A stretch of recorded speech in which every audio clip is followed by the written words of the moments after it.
This episode is brought to you by Disney's Mufasa, The Lion King. Get tickets now for the ultimate family holiday movie experience. Reunite with the characters you know and the untold story you'd never expect. Witness Mufasa's rise from orphan to king and see how the legendary villain Scar got his name. Disney's Mufasa, The Lion King, in theaters everywhere this Friday. The kingdom awaits. This episode is brought to you by AWS. Amazon Q Business is the generative AI assistant that can securely understand your business data, summarize results, and streamline tasks. Learn what Amazon Q Business can do for you at aws.com/learn more. This is the sound of your ride home with Dad after he caught you vaping.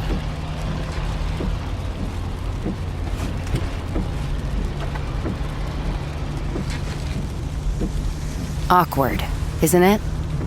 Most vapes contain seriously addictive levels of nicotine and disappointment. Know the real cost of vapes. Brought to you by the FDA.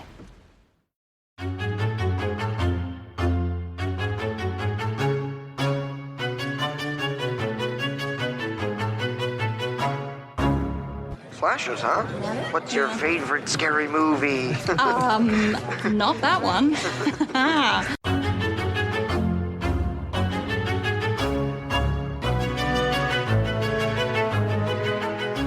And welcome back to Horror Queers. We're talking Where You Are, I Could Spit in Your Eye with No Strain at All. We're talking, oh yes, public relations. Sounds like something pretty dirty to me. And we're talking, what's going on up there that you don't want me to see? And I'm Joe. And I'm Trace, and we're talking, you're a vile, sorry little bitch. I knew you were going to pick that one. I was not expecting it. This movie is a hoot and a half, everyone. We are discussing Robert Aldrich's Hush, Hush, Sweet Charlotte, because we like it. Well, it's also because it's the, oh my God, what is it? The 60th anniversary. 60th anniversary. And I mean, not a sequel to Whatever Happened to Baby Jane. Mm-hmm. I guess it would have been a spiritual sequel, but there's a reason that didn't happen, which I'll talk about. Indeed. Yeah, I feel like if folks listen to our Whatever Happened to Baby Jane episode, they will know that there was meant to be a reunion. But those ladies, they just can't help but feud. They cannot. But yes, everyone, this episode will essentially be a sequel to that episode. So I will not be repeating most of the backstory here. So please go listen to that Whatever Happened to Baby Jane episode to get the first half of the backstory on this film. There we go. Oh my God, the first half of the backstory. The first, oh yes, that. Well, Joe, because I actually watched this for the first time when we covered Baby Jane, because I was just like, why not? Sure. I will say I liked it then. I liked it a lot more now, which always tends to be the case with both of us, right, when we rewatch something. But sure, this was a first-time viewing for you, so I'm curious, what did you think of all 2 hours and 12 minutes of this movie? Okay, yes, it is a little bit long, but I think I probably said around the same thing when we covered Whatever Happened to Baby Jane. Here's the thing. Both films are incredibly entertaining. I think I just really held off on them because I saw like Bette Davis and the makeup for that first film, and I was like, what are we doing with this? I'm not really sure I'm interested. And I don't think I even knew about this movie until you were like, oh, do we want to think about covering that sometime down the road? But I really liked this, and I had a kind of similar emotional journey with it as I had with Whatever Happened to Baby Jane, where, yeah, there's some Hagsploitation, and it's a little bit of a gothic noir, but at the same time, I end up feeling really bad for these characters. Oh, I do too. And honestly, like what I had in my memory was, I don't know if it quite justifies that runtime, but the last 20 minutes are so bonkers that I really like it. But honestly, watching it again, I was like, it's really the back half of this movie that really just starts going all in on these twists and reveals and I had so much fun rewatching this. I agree. This is a film where I think I spent about 2/3 of the movie being like, it could be that person. Or is that person lying? Like, it was very much, I can't actually figure out who was doing what, even though I was pretty sure I had an idea that somebody was lying. Yes. That's something I'm looking forward to talking about, is like, when is it like supposed to be clear that cousin Miriam is the villain? Because I mean, she seems like a bitch for a lot of this movie. Well, she's very cold. But yes, we will have that discussion, because I do think that Olivia de Havilland is doing really great work here. I fully agree. And admittedly, I don't have I haven't seen, I don't think any of de Havilland's films, but I know that there was disappointment with her performance because, again, people wanted the Joan Crawford performance. Right. And we can discuss how we think each one will play it differently, but I really like the iciness to de Havilland's portrayal of this character. Agreed. Yeah, strong agree. Yeah. Well, okay, I'm going to jump into this because, oh my God, the drama behind the scenes of this. Honestly, all the drama is about the movie that we didn't actually get. So the production history I'm about to give you is like about a movie that could have been. I love it. But I'm actually pulling a lot of this from Sean Considine's book, Betty and Joan, The Divine Feud, which, of course, I went through a lot in that Baby Jane episode and what Ryan Murphy's Feud TV show is based on. But yeah, so basically where we left off with the drama between Bette Davis and Joan Crawford with Baby Jane was the infamous Oscars incident. And just... Yes, quick recap on that. Bette Davis was nominated for Best Actress. Crawford was not nominated for anything. And Crawford allegedly told the other Best Actress nominees who could not attend the ceremony that she would happily accept the award for them on their behalf, so long as they didn't vote for Bette Davis for Best Actress. And so rude. Yeah, when the absent Anne Bancroft was announced as the winner, Bette Davis did not win, obviously, and got to watch Joan Crawford walk away with the award she had been denied, and which Crawford hadn't even been nominated for. Oops. So, okay. Following the massive success of whatever happened to Baby Jane, another dispute arose between Davis and Crawford, because when the profits were tallied in July of '62, so this is even before the Oscar ceremony, the gross on the income statement from Warner Brothers was $3.5 million, not the $10 to $12 million that was widely mentioned.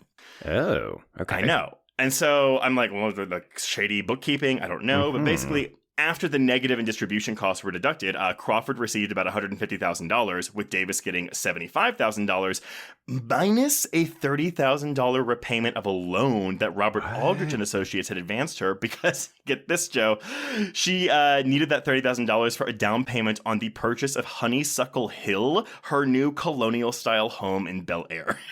Okay. I was going to say, that is a hefty fucking loan for those days. Yes. Well, so unfortunately now that means Bette Davis, even with the success of Baby Jane, was close to broke again.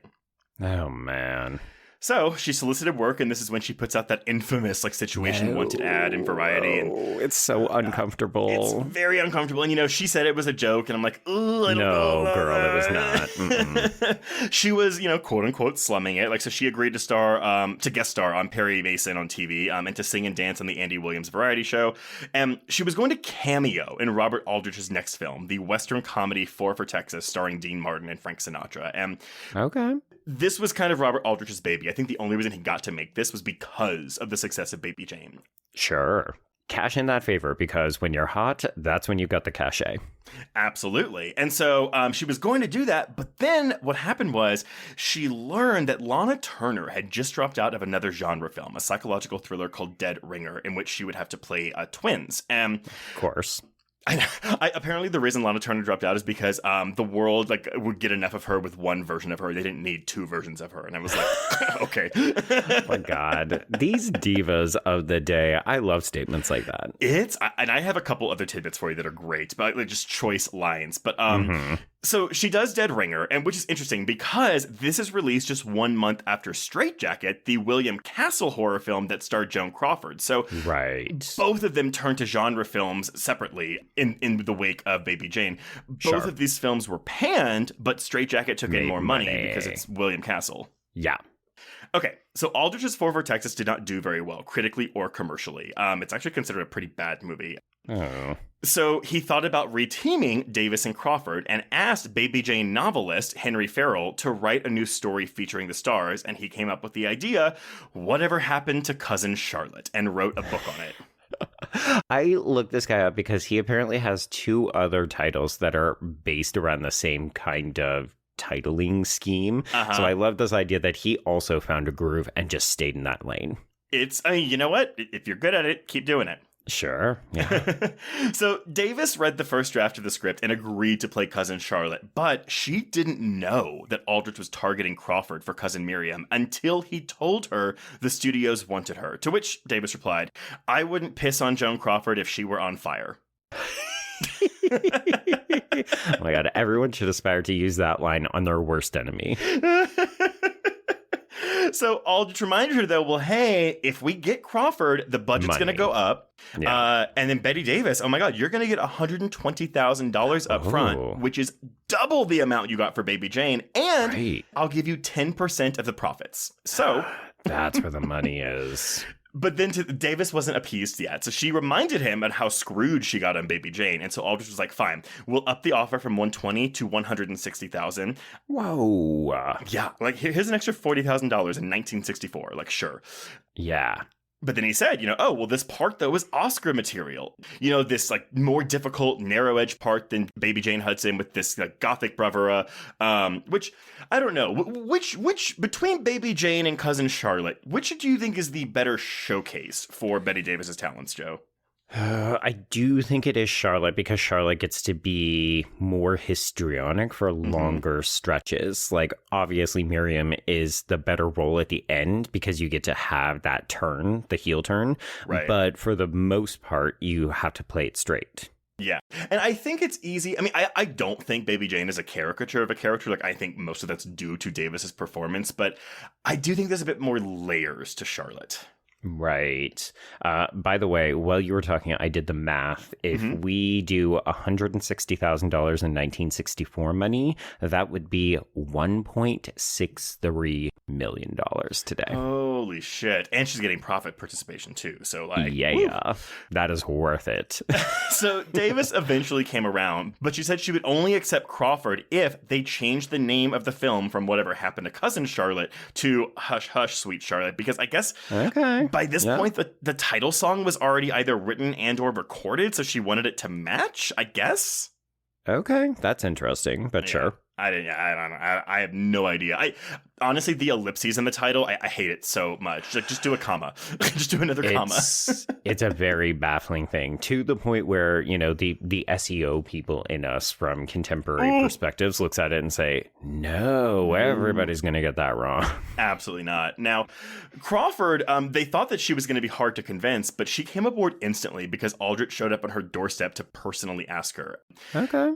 So, just, you had to work her, basically. Me. Yeah, exactly. But, and here's the thing, she also liked that Miriam was a bitch, and that she'd be able to repeatedly slap Davis across the face. And then she said, and then push her down a ravine. I was like, well, that's not what happens. You push another person down a ravine, but okay. I mean, maybe she was like, she pushes him down the ravine, and then I push her down the ravine. That's not in the script, actually. No, I'm doing it. So here's the thing, though. So she agreed to a salary of $50,000. So that's... Oh, my God. Way less than Bette Davis. But here's the thing. Where Bette Davis was getting 10% of the profits, Joan Crawford was getting 25% of the profits. Oh, yeah. This is where it's like, which horse do you want to back in this race? Because if the movie is a big success, then it's definitely worth it to go with the profit participation. But if you're like, well, I'm not really sure about this movie, that's when you take the money up front and run. Well, and I think, too, at this point, they're kind of like, I guess, they think, oh, we can, with this reteam, do a hit, and like people will come out for it. But she also got $5,000 in living expenses for the duration of the 9-week shoot. But here's the thing. Her one condition was that her name would come before Davis's on the billing. Oh, my God. I mean, here's the thing. I'm saying this in an exasperated tone, but we have seen this with countless contemporary stars as well. Like, I'm thinking of the Vin Diesel, The Rock feud over Fast and Furious, right? Well, and I think it's something, too, that people like think, oh, yeah, that's a very, like, a woman thing, But I love that you brought up a male thing. Yes. Honestly, the Vin Diesel, Dwayne The Rock Johnson thing, like, I would watch a TV show about that just to say, I have to see it. 100%. Yeah. Like male divas from a contemporary perspective. Right? Give it to me. Yes. So Davis was not having this. So to get Davis to agree, Aldrich raised her salary another $40,000. So now she was getting $200,000 plus a 10% profit share of this movie. That is wild. By the way, that brings it up to $2,036,000. Not surprising. But here's the thing, though. So he tells her, oh, well, that's the same amount I'm making for producing and directing this movie. So that essentially makes us partners. Yay, we're equals. Yes. Now, this probably shouldn't have said this to her because, boy, oh boy, if he says, oh, that essentially makes us partners, she went with that. Yeah. So, okay. Budgeted at $1.3 million, 20th Century Fox agreed to finance and distribute the film with production set to start in April. Now, Crawford requested postponement of 1 month because she was due to attend, what else, the Pepsi sales convention in Hawaii that month. Yes. Folks, if you don't remember, she was married to a Pepsi CEO or high-ranking person in the company. And I think she even, she was doing publicity for them. Well, so... He died. And so basically she got his seat on the board. And on the board, yes. Yes. And so when Baby Jane, she installed a Pepsi machine, but then Bette Davis was so petty she installed a Coke machine and all this. And if you saw Joan Crawford just walking around, she had a bottle of Pepsi on her. Of course she did. Now, during that 1 month postponement, it was Davis now who threatened to jeopardize the project by quitting completely. So, in early May of 1964, she wrote an 8-page handwritten letter to Aldrich saying that her promised partnership on the film was being ignored. The title still hadn't been changed. A cinematographer had not yet been chosen, and the original writer Henry Farrell had been replaced without consulting her. And I had to look this up. Farrell basically had a disagreement with Aldrich over the protocol of, the whole movie process, I guess. And okay. Aldrich kept him waiting, so Farrell he just walked out. He just left. And so they had to replace him, and they replaced him with Lucas Heller, who was the guy who wrote the screen adaptation of Baby Jane. So, okay. Yeah, we're doing Baby Jane 2, but it's not Baby Jane, Exactly. Only we still can't get the title right. Exactly. So here's the thing, though. But in the letter, Bette Davis said, you know what? It's going to be cheaper for you just to pay me out so I can leave. I'm not going to do this movie anymore. Well, Aldrich convinced her to stay with more amenities to her deal. Oh, Jesus. The billing would show her name on the same line as Crawford's with Davis on the right side, but an asterisk saying that it was alphabetical.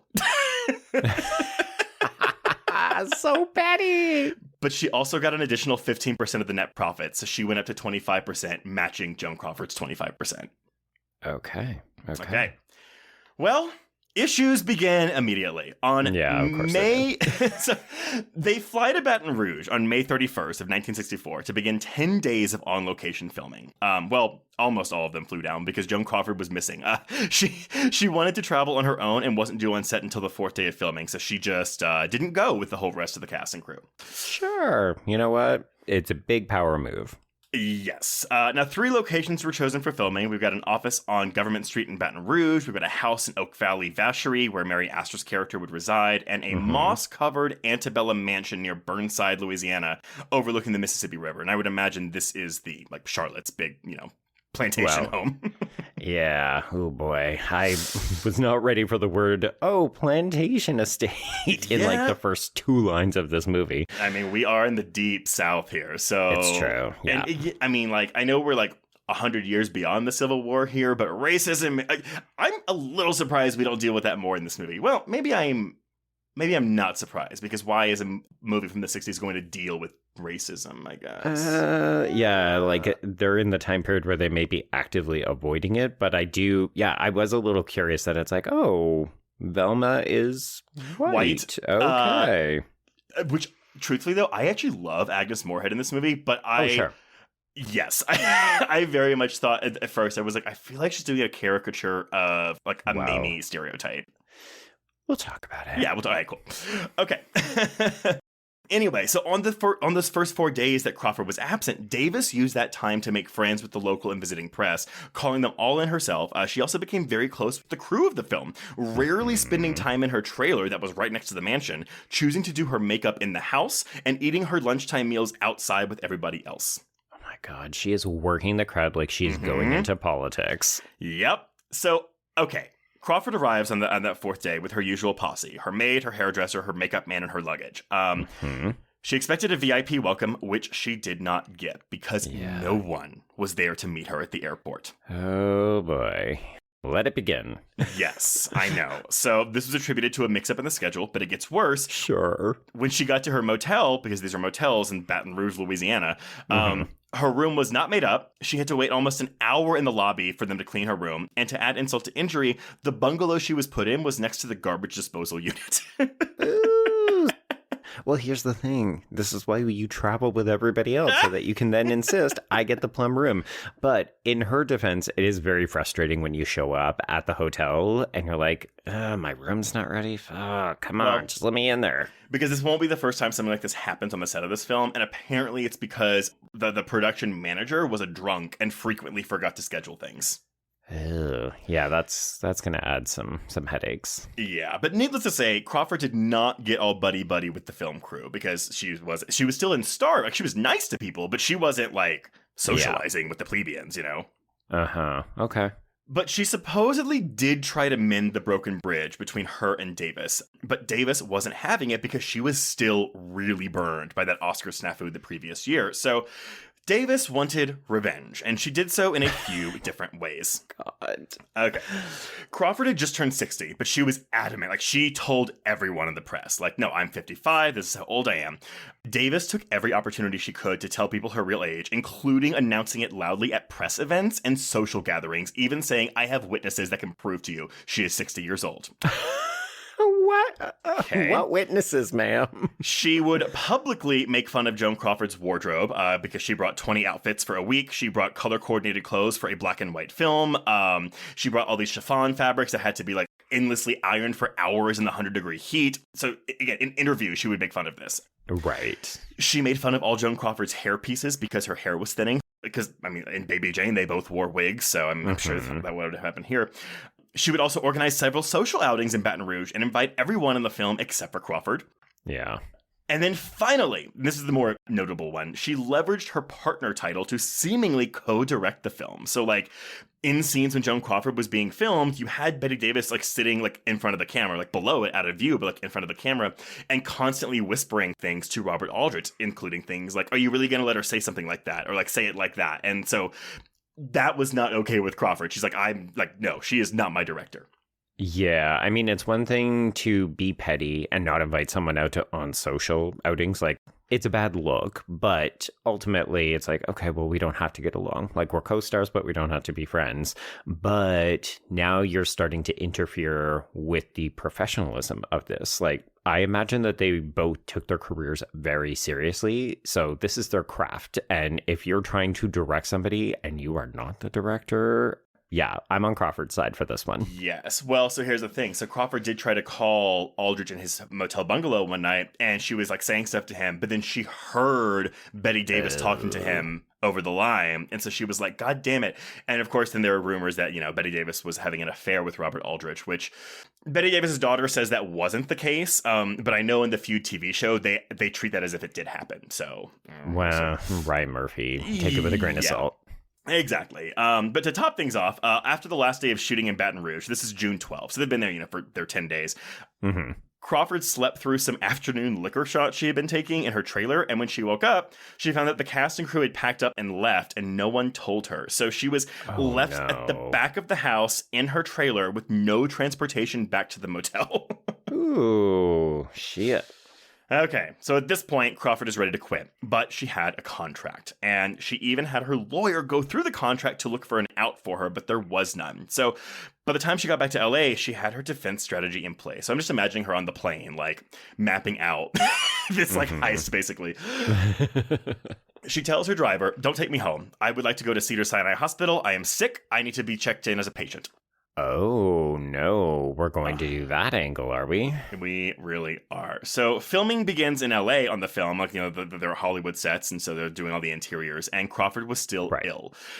Davis, however, knew a thing or two about feigning illness to get what she wanted because she did it all the time in her battles with Jack Warner when she was under contract with them.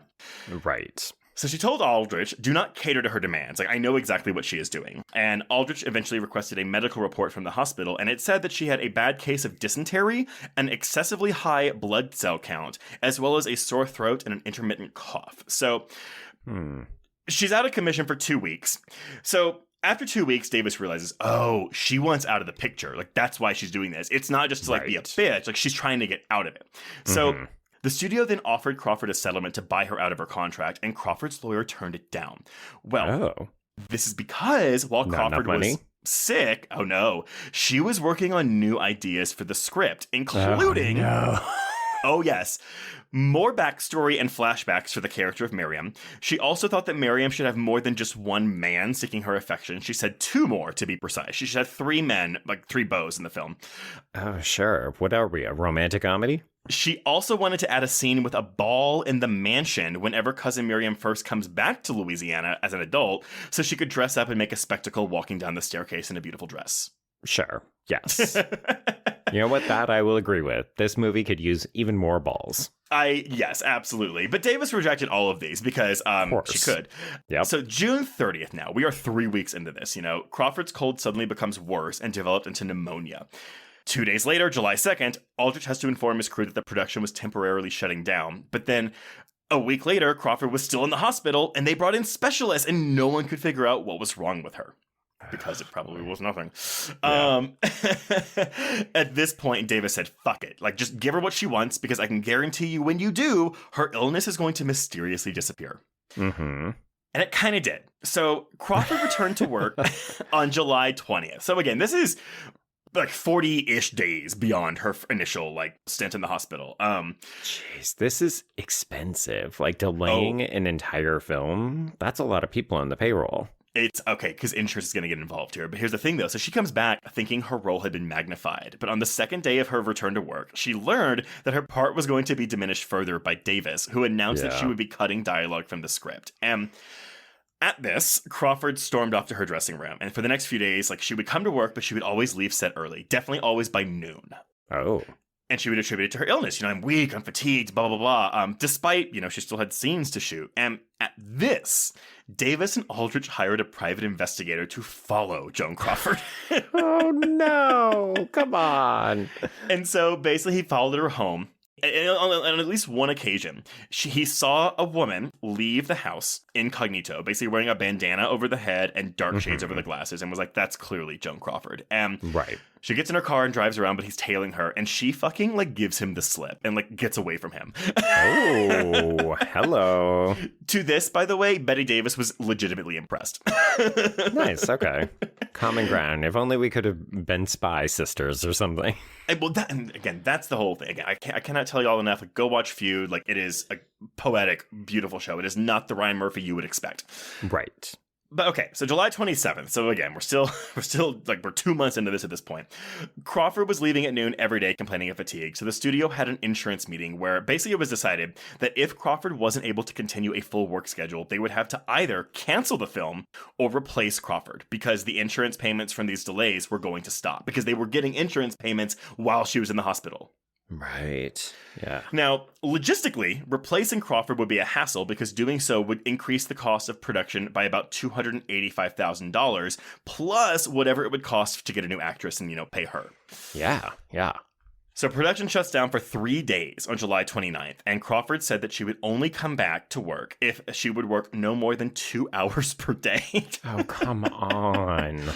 So this meant, because they did the math, it would take 45 more days to complete the film and add an additional $525,000 to the budget. So they were like, okay, well, that decision between either replace Crawford or cancel the film, easy decision now. We're going to replace the bitch. Yeah, because we can bring somebody in for way cheaper than that. But nevertheless, at this, Aldrich hired another specialist to find out if she was really sick. But here's the thing. So, they called Crawford to be like, hey, this person's going to come see you. And she's like, oh, okay, yeah, sure. That night, she calls her own doctor and says she could feel her pulse fading as she was talking to him on the phone. So he sent an ambulance to her, and she remained confined in her new hospital room under an oxygen tent for the next 30 days. 30? 30. 30. Holy fuck. Now, during this time, so this is the end of July that she starts this. She's there for all of August. August 4th, the production of the film was suspended indefinitely, with the cast and crew retaining full pay. But oh, wow. By this point, Crawford did want to shut the picture down, not only so that she could save face and, avoid a lawsuit. Sure. But also so that Davis would lose her role and the balance of the $100,000 due to her in salary, plus all those potential profits. Okay, so the feud has escalated to, okay, I don't need this movie, but also I really want to fuck her over financially.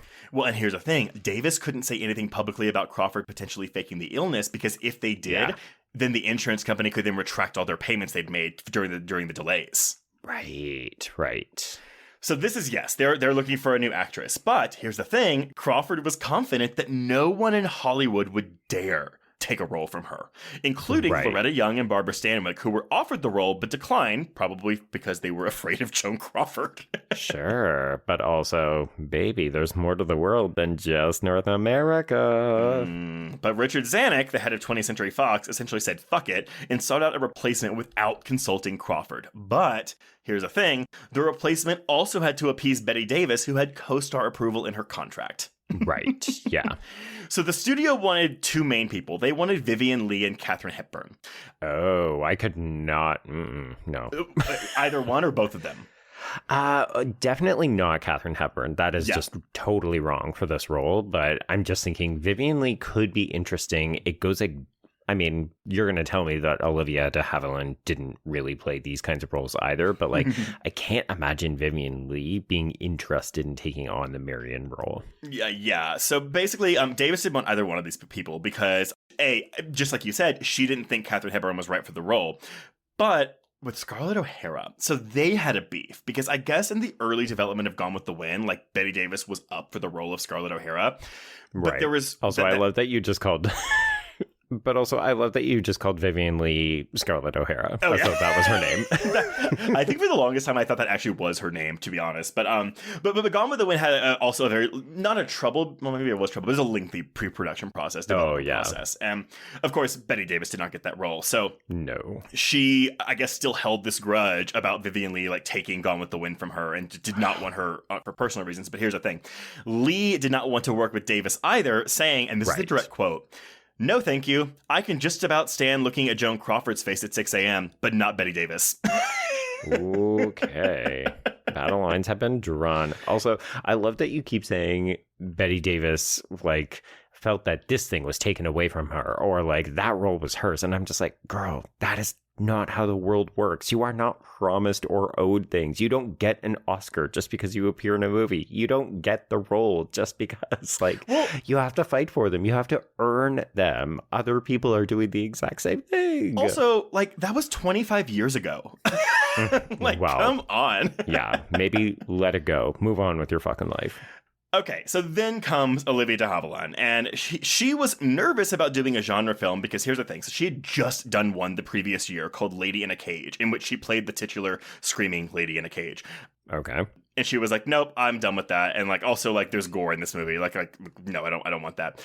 But she also apparently loathed the idea of playing a bitch. She didn't like playing mean characters. So yes, you were spot on with that, Joe. Yeah, because her reputation is very much like you cast her when you need a nice person. But that's the thing, though, is I think the against typecasting works. And I agreed. I really wonder what audiences in 1964 thought. You know, like, I imagine her reveal as the villain like must have come as a shock because you just didn't see her playing these types of roles. But I don't know. Exactly. Yeah. So to convince her, Aldrich traveled to her home in Switzerland, which took 3 planes, a train, and a taxi up a goat hill over the course of 2 days. Jeez. And convinced her by framing the character of Miriam as a cool but devious sophisticate rather than an out-and-out bitch. So he's like, you can still play your role, but there's an ice queen under there. And that got her to do it, as well as a salary of $100,000, living expenses of $1,000 a week for 10 weeks, and first-class air transportation for her children, and a nursemaid. Okay, pretty good. Yeah, I mean, she got it. And honestly, I mean, she commits to the role. Yeah. But okay, this was all supposed to be a secret until Aldrich could inform Crawford with lawyers present because, you know, like this was going to blow up. Lawyer up, everybody. But Bette Davis, not one to leave the spotlight. Girl, come on. She called her press agent, who immediately leaked the story to the press, and Crawford therefore found out that she was fired over a radio broadcast while she was in this oxygen tent. No. She claimed she wept in this bed for 39 hours. Okay, well, that's dramatic. It's a very specific number, 39 hours, but yes. I was clocking it because I wanted to be exact. Anyway, so production finally resumes on September 9th, 1964. So, Holy fuck. 3 months after they started filming in Baton Rouge. De Havilland did not fight with Davis at all, despite Davis's attempts to instigate conflict, because I think she was preparing for de Havilland to be terse with her, but right. De Havilland was like, honey, I am not Joan Crawford. I don't care. Do what you want on your little movie. It's fine. I have my money. I have my kids. I have my travel expenses. I'm doing my job. I'm getting out of here. Oh, wow. What a professional way to approach a role. Oh, I'm not going to take the bait. I'm just here to do my job because I've been paid money and I got everything I asked for. Yeah, I'm good. Thank you. Yep. It's interesting, too, because Feud paints them more as friends, and Catherine Zeta-Jones plays her in Feud. Which, P.S., not good casting. It doesn't look anything like her. No, but I do think her, because Olivia de Havilland has a very specific cadence to her voice, and I think that Zeta-Jones matches that. And so maybe it was more of her performance more than the looks, but... True, yeah. And as someone who is now going through nothing but people playing other real people, I appreciate that sometimes the performance is more important than getting the look exactly right. Yeah. Okay, but despite being replaced, and because a planned reshoot with de Havilland in Louisiana was canceled, so none of the exterior Louisiana shots have de Havilland in them, but there is brief, and when I say brief, I mean a fraction of a second, of footage of Joan Crawford in the movie, which is basically when Miriam first pulls up to the plantation in the taxi cab. There is a split-second shot where you can see Joan Crawford as Miriam looking through the window with her glasses on. Oh, okay. Yeah. Okay. So Hush Hush Sweet Charlotte finally comes out December 5 years later. Okay, Joe, I had to double check this. It comes out December 16th of 1964, which is what, 3 months after the second round of filming with de Havilland? I mean, how did they turn it around so quickly? I guess they didn't. Maybe that's why it's 2 hours and 12 minutes long, because they didn't cut it down. No edits. Just rush it to print and get it on those screens. But here's the thing, and I remember because you were surprised when I mentioned this last year, because this movie was very well received. Some critics found it to be too grisly and disgusting because, I mean, shocker, we get a decapitation and an arm cut off in the first scene of this movie. I mean, sure, but okay. Yeah, but, it wasn't the norm back then especially for prestigious Oscar fare. I was going to say, this is not being billed as a B movie with a bunch of, quote unquote horror hacks. This is serious stuff. Exactly. And so, we're looking at an 82% on Rotten Tomatoes with an average score of 7.3 out of 10. And Letterboxd users have it at a 7.4 out of 10. Now, it wasn't as much of a box office hit as Baby Jane either. It earned $4.9 million in rentals, but it did turn a profit because it needed 3.9 to break even. Okay. But that's half of the $9 million in theatrical rentals that Baby Jane made. I mean, again, $9 million, but they said it was $3.5 million, but it was $9 million. So... And, Baby Jane gave Davis and Crawford their biggest hit in over a decade, and I think they were hoping that would be the case with this. And, you know, industry pundits said, well, it is the Olivia de Havilland of it all, where it's that just wasn't attractive enough for people to come and see it. If you had Joan Crawford in it, they would have come. I mean, speculative, but probably true. Yeah, well, because even Joan Crawford said in the aftermath, she was like, well, the re-team-ups almost never, do as well as the first team-up anyway, so it's fine. That's the thing. I mean, they were trying to get lightning in a bottle a second time. Mm-hmm. Now, Davis was angling for another Oscar nomination because, again, Baby Jane was supposed to be her big, comeback, and then she had that stolen from her. Right. So, when the nominations came out, Hush Hush Sweet Charlotte got 7 Oscar nominations, including... Yeah, it's not bad at all. And honestly, though, I think visually, there's the shadow. Oh, it's gorgeous. It's a great looking movie. Mm-hmm. So it gets nominated for Best Song, Best Score, Best Editing, Best Supporting Actress for Agnes Moorehead as Velma. Shocker. That's a big shock for me. Honestly, I think her final 2 scenes are what sells it for her, because her confrontation with Miriam, I think, is really, really, really good. It is, yeah. But also Best Black and White Art Direction, Best Cinematography Black and White, and Best Black and White Costume Design. You'll notice that Bette Davis was not in the list of nominations. No, she doesn't even make the short list this time. This, of course, thrilled Joan Crawford, who was able to weasel her way into the awards ceremony again as the presenter of Best Director this time, which meant that she lorded around backstage during the ceremony as if she owned the place, just so she could present George Cukor with the Best Director award for My Fair Lady. Okay. Yeah. So that's how we got this movie, Joe. Jesus Christ. It's here's the thing, like, I would love to see whatever version of this movie would be like if Joan Crawford was Miriam, but sure. Again, like, as we've said, de Havilland knocks this role out of the park, but whatever. Yeah, like I do think it would be a very different kind of film because Crawford's going to bring a very different kind of energy to this. But I did want to note, if you look around, you can actually see stills. Like we've got a couple of side-by-side comparisons between Crawford and de Havilland.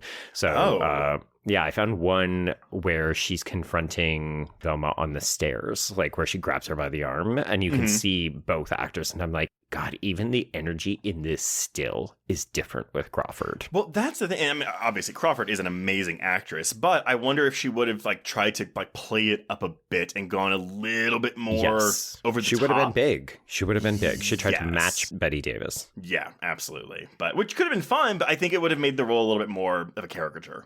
Yeah, I agree. Yeah. Okay. So we begin with a rant, Trace. It is 1927, and plantation magnate Sam Hollis, who is played by Victor Bueno, who is the same actor who played Edwin Flagg in Whatever Happened to Baby Jane. Yeah. I had to look him up because I was like, he looks very familiar. Oh, I did the exact same thing. But yes, gay man right there. There we go. Okay, let the queerness begin. So, yes, he is now playing Bette Davis's father in this movie.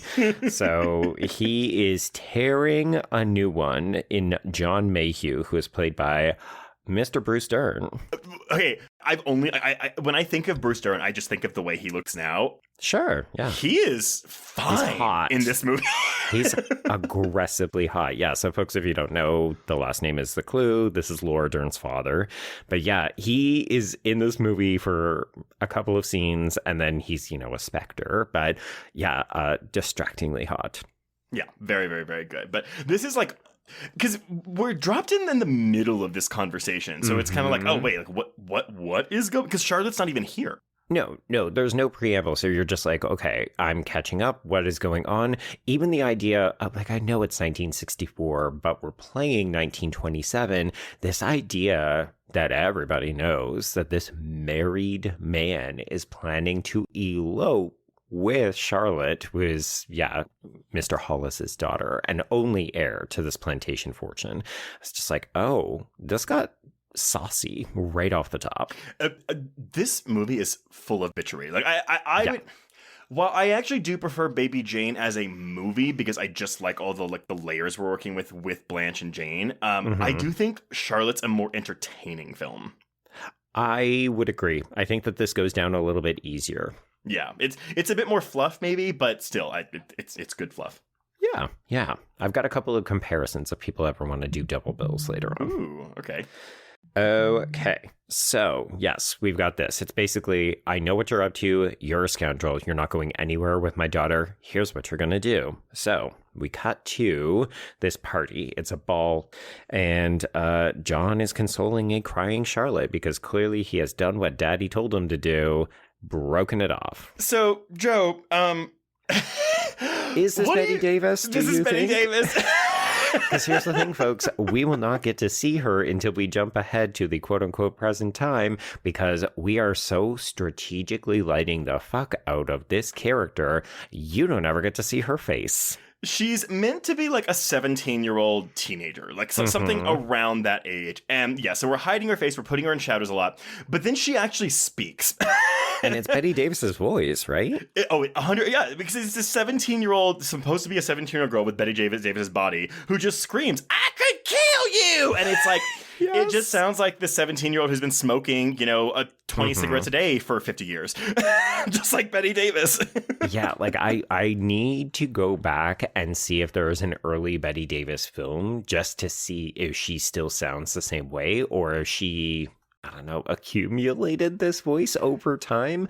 But it is a glaring disconnect where you are seeing the body of a young woman and then what is very obviously like a 60-year-old Bette Davis's voice. I can kill yeah. I mean, it is. Because Bette Davis does a lot of screaming in this movie. Oh, God, yes. But I do think, like, this whole cold open, which, I mean, it's like a 15-minute scene. Yeah. I think this primes you for something a bit more B-movie-ish, than the movie that we get afterwards. Because, yeah, it is dramatic. Yeah, it's very melodramatic. Again, this weird Bette Davis 17-year-old thing going on with that weird the voice on it. And then this murder scene that we get, right? Like, it's so lowbrow. It is, and I imagine if you are Olivia de Havilland and you're reading this script, and it's like, wait. Somebody gets chopped up with a meat cleaver in the first 15 minutes of this movie. I mean, it's entertaining, but if you were a quote-unquote serious person, you might balk at it. Yes, very, especially in 1964. Like, again, like, the horror was not... like, we're just 4 years off of Psycho, and critics still didn't like that movie. Yeah, this is true. But all this to say, yeah, we get like a Chekhov's meat cleaver. We're definitely zooming in on it amongst the party where nobody can find Charlotte and where is John and so on. And then, off goes his hand, off goes his head. Okay, I'm sorry. Going back to this age thing, isn't it weird that they also don't cast? Because why not put Olivia de Havilland as the young Miriam in this scene? Like, I think it's weirder because we have a different actress playing young Miriam and not playing young Charlotte. Yeah, it feels like we're deliberately trying to hide the identity. And folks, we should be clear, if you haven't seen this film, you only see the murder in close-up because it's part of the twist of the film. Yes. But you're meant to believe that it is very clearly Charlotte who has committed this murder. So it's like, oh, okay, is that why we're keeping her face in darkness? Because it's like, well, you don't see her, you don't know who it is. And you're like, it's half a dozen of one and 6 of the other. And I totally fucked that up. But everybody knows. You're saying the same thing in 2 different ways. Exactly. Yeah. It's a weird phenomenon. Like, I kind of like it as a creative choice because we're deliberately obscuring this woman. We're keeping her a mystery for this opening. But then it's also like, oh, but also there's this other mystery of who actually committed the murder. Because you're pretty certain right off the top, okay, she's either committed this murder and then gone batty, which would be a very common trope, or there's something more going on. Which there is. And I think that's what impresses me about, like, the script for this movie is, like, the mystery web is very pretty intricate. Fucking good. Yeah, like, I think it's because it's one of those things where there's 2 different, maybe not villains per se, but, like, the person that murders John is not the same person who's tormenting Charlotte. So it's like, I think that's a really good, like, way to throw you off the scent.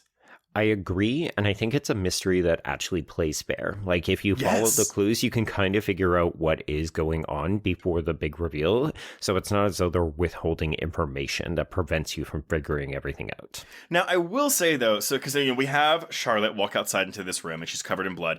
Yeah. I think these shots are not Bette Davis, because these or maybe it is. I don't know. I don't know.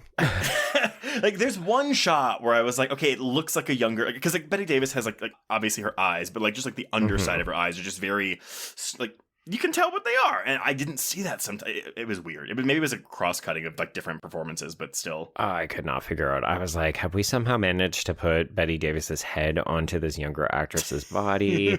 But then also I was just getting distracted because the way the blood splatter plays, it kind of looks like she's had her period in a white dress.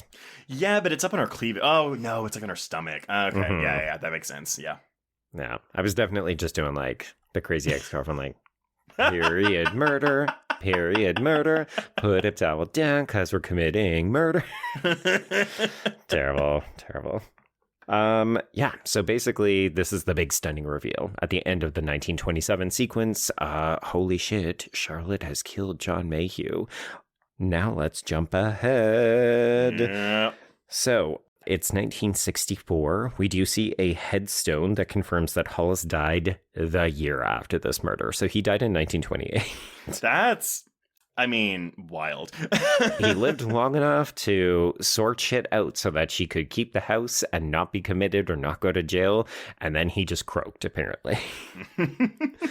So the house has essentially become a source of gossip and pranks. So this is very Boo Radley-esque, where we've got kids who are sneaking in and they're looking for a glimpse of the mysterious mad woman. Oh, yes. Because it's all like this kind of like Southern Gothic vibe. I was getting a little bit of Rebecca here too, because like, I mean, the house, what we call the house a character in this movie? Sort of. Like, we're really spending the vast majority of our time here, but I was looking to see if there was something particularly interesting about the way it's set dressed, and I think apart from the way we shoot the staircase, that was really the thing that stands out to me. Yeah, there's a really good overhead shot of the staircase, and then there's another one later in the film when Miriam like looks over the railing. I think it's after Velma has been killed, and I was like, oh, like the shot is so gorgeous.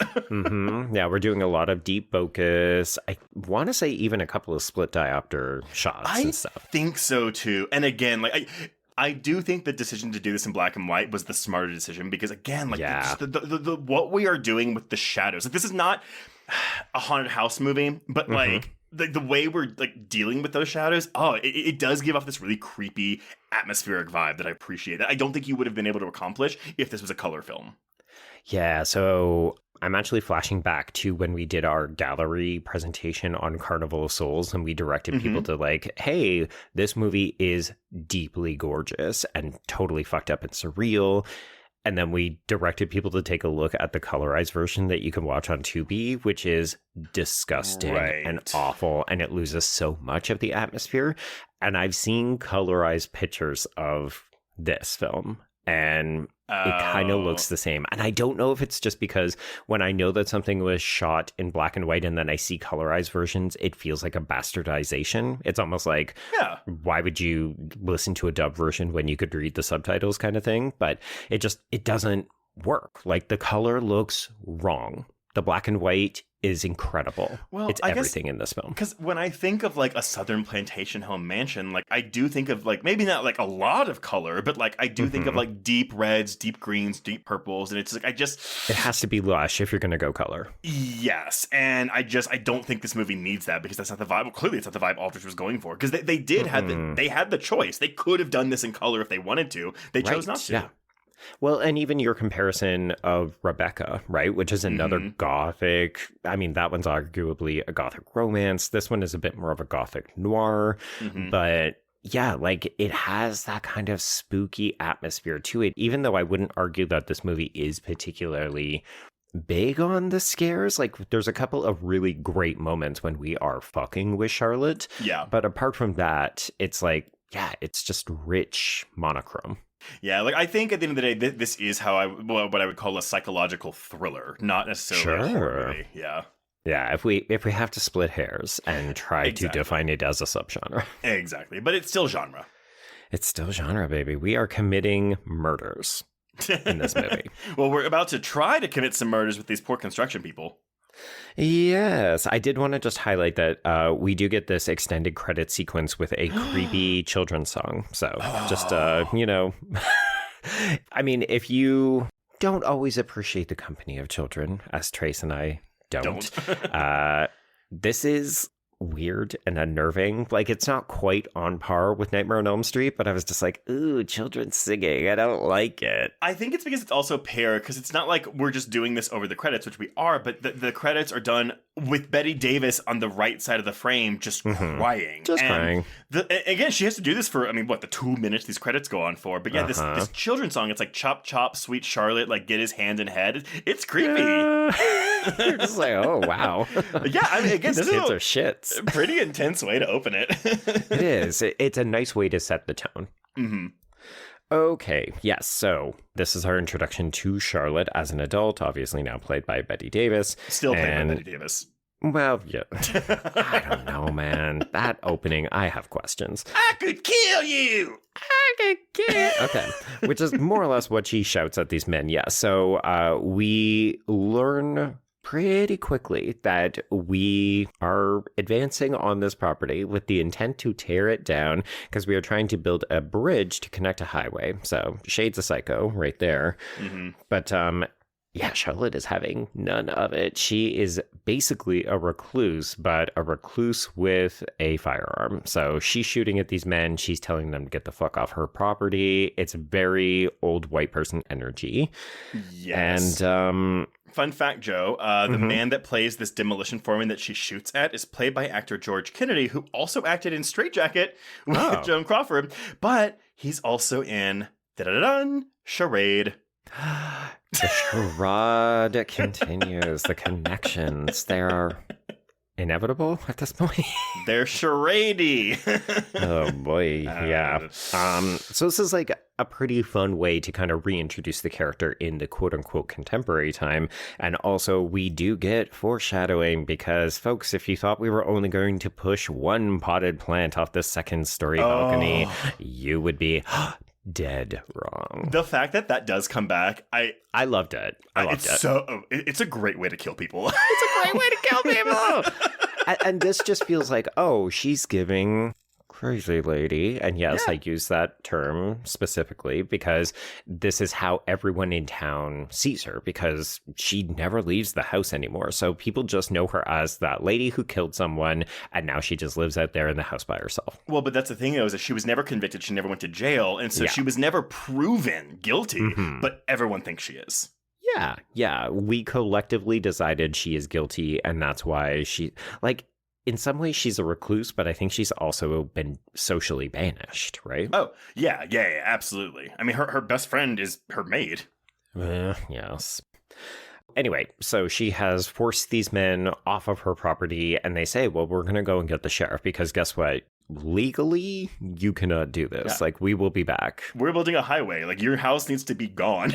Exactly. And I love that the timeline for this film is short. It's not like, oh, you got to be out of here in 6 months or something. It's like 10 days. You're done. You are out of here in 10 days. This house is coming down. Okay, so Charlotte is escorted back inside by her housekeeper, Velma, who is played by Agnes Moorehead, as you said. And you mentioned earlier that this is obviously an Oscar-nominated performance. It's a very interesting performance. Trace, I want to know what you think of this comparison. She's giving me Una O'Connor from Bride of Frankenstein, Invisible Man.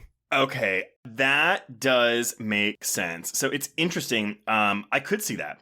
So I was, and feel free to disagree with me, I was actually getting Hattie McDaniel from Gone with the Wind because she won and beat Olivia de Havilland for Best Supporting Actress for Gone with the Wind. So we had a black actress at 39 doing that. But I got that from this, which I didn't know if I felt comfortable with that, because then I was like, oh, well, she's like kind of maybe not mimicking, but like she's channeling a black actress's performance. And there's something, I mean, this performance is loud. It's interesting that you say that, because I feel like she is giving, like, I am meeting Charlotte's energy and then surpassing it. Like, this is Crypt Keeper kind of, like, I'm hunched over, I'm a little bit kooky and unusual. The hairstyling is bizarre. She looks unkempt a lot of the time. So I wasn't sure if she is also just meant to be a manifestation or a reflection of how far into disrepair the house has fallen. I can see that. I confess, I don't know, I'm not getting like black impersonation from this. It's more hopelessly devoted. And you know what, though? I'm fine with that, because here's the thing. I actually do like this performance. I don't know, because I only know Agnes Moorehead from Bewitched. Like, that's the only thing I know her from. But I wouldn't have been able to recognize her just from looking at this role. Truly, she looks very different from what I think most people would know her for. Like, she does have a very specific face in that regard. And folks, in case you are clocking our queer content, there were many rumors that Agnes Moorehead was a lesbian. But if you start to dig into it, you realize that many of those appear to have been started by Paul Lynde, who is a notorious, like, gay gossip of the time. So he may have just been like being a bit of a bitch. Well, because I mean, he was obviously gay, but so gay. Yeah, I'm glad that you caught that, because I was like, okay, because I saw in Debbie Reynolds' biography, like, she said no, like, Agnes Moorehead was not a lesbian, and then it's like, right, okay, and they were like best friends or something. Yeah, like, who am I gonna believe, Debbie Reynolds or Paul Lynde? The girl who likes to spill tea or Debbie Reynolds? Yeah. All this to say, Una O'Connor is doing quite a lot with this character. Okay. And so we've got two big big personalities on screen right now. Yes. Okay, so we got to the train station. Did you notice that, like, nearly everything in this town is named Hollis something? Like, I think the town is called Hollisport. Oh, maybe so. Because I think they say at one point, like, oh, we're going to drive into Baton Rouge. So this could be like a small town outside of the town. I think so, but it does just kind of visually suggest how much money is at stake in this dilapidated, like, we get references to it when Miriam, I think at one point she says, oh, she's got all this money and she could have brought the house back to its former glory. She could have done so much with the grounds. And you're like, okay, are we talking about a lot of money? Like, what's going on with this? It's a huge house, folks. I mean, Southern money, like, it's a lot. It's a lot.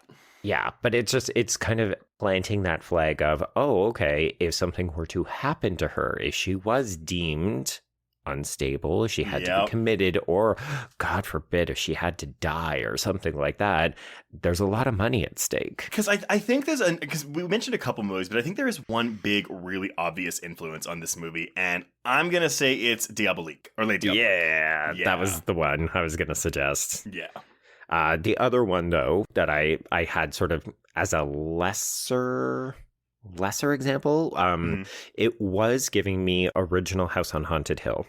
Oh, no, I could see that. I could see that. Because we're like deliberately pulling pranks to fuck with someone and drive them insane kind of deal. I will say, I do like that original House on Haunted Hill, actually. It is, I mean, I love the remake, but the original is quite good. It is, yeah. And one of these days we can cover it because Mr. Price. Mr. Price? Oh, we have a lot of Vincent Price we could cover. I realized that. I was like, why have we never covered any Vincent Price films? Like, noted bisexual Vincent Price. We could do his entire fucking catalog. Yeah. And you know what, though? I haven't seen most of them, so that would actually be me neither. That'd be fun. That'd be fun. Yeah. Okay. We'll investigate. Okay. So, all this to say, train station...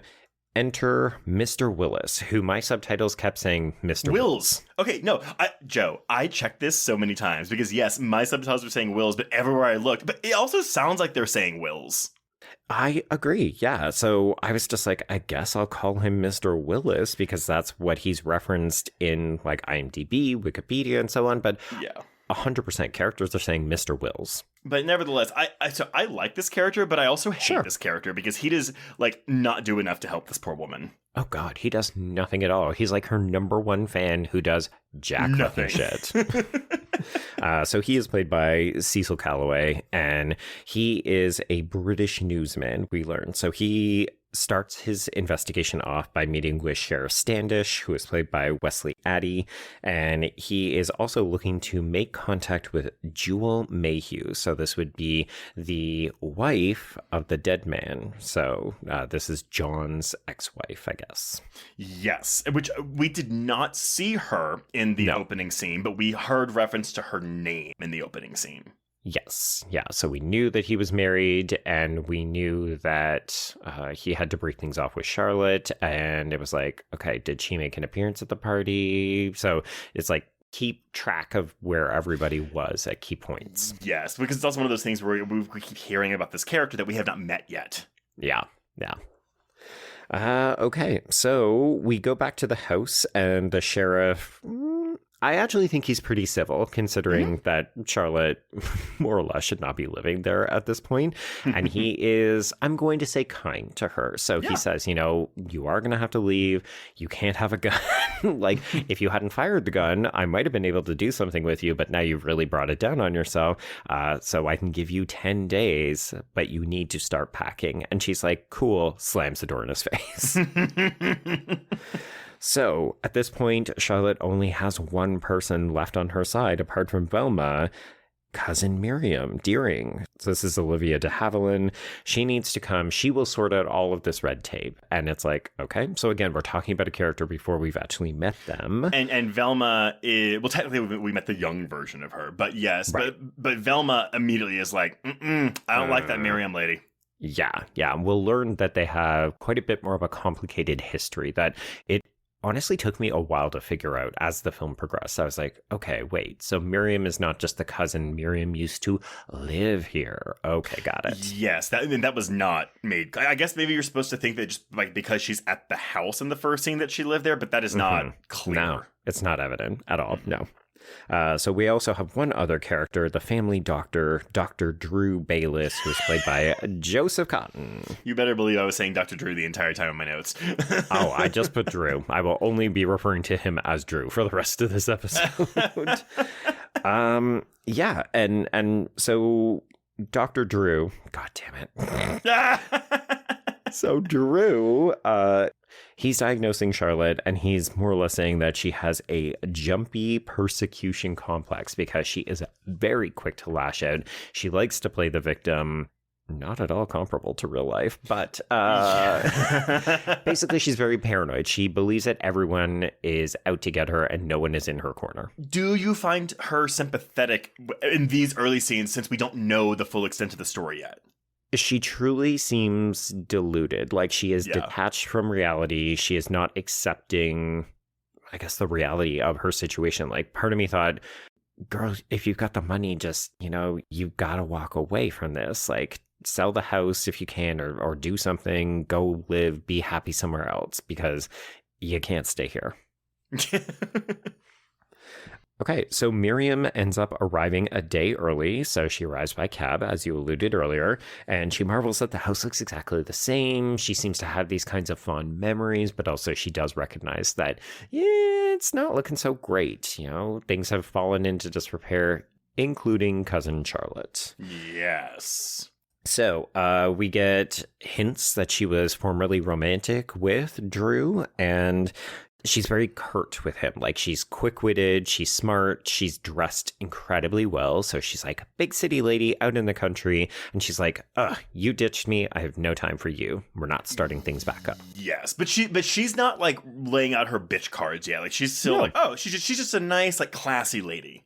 Yeah, like, I've come back here as a favor and I'm going to do the things I need to get done. But also, I'm not falling back into bad habits. Mm-hmm. Yeah, it's very like the beginning of a Hallmark movie. So Miriam and Charlotte have a brief happy reunion. We do argue about like, shouldn't we let Velma make the bed? It's just like, okay, rich ladies. It is cute, yeah, when they keep tugging the sheets from each other. It's like, this two might have a nice friendship. Yes. Enjoy that while it lasts for these 5 seconds. So then we cut to dinner, and Charlotte insists that they're going to throw parties and we're going to fix up the house and everything's going to be like it once was. And everybody's got to remind her, sorry, that is not going to happen. Like, Drew says, no, remember, the house is getting sold. We need to be out of here in 10 days. And Charlotte wants to insist that this is all because of Jewel Mayhem. Like, she has it out for her. Yes. Jewel Mayhem is the one who is behind all of this. And they have to say, like, no, this, like, Jewel Mayhem is not behind a bridge and a highway coming through this property. Like, you need to accept it. This is not a personal vendetta. But when Miriam says, like, I'm sorry, you are going to have to leave, Charlotte just flies off the handle at her. So she is indignant, and she calls Miriam a poor up north cousin and suggests that Miriam is only there for the money. Well, and one of those statements is true.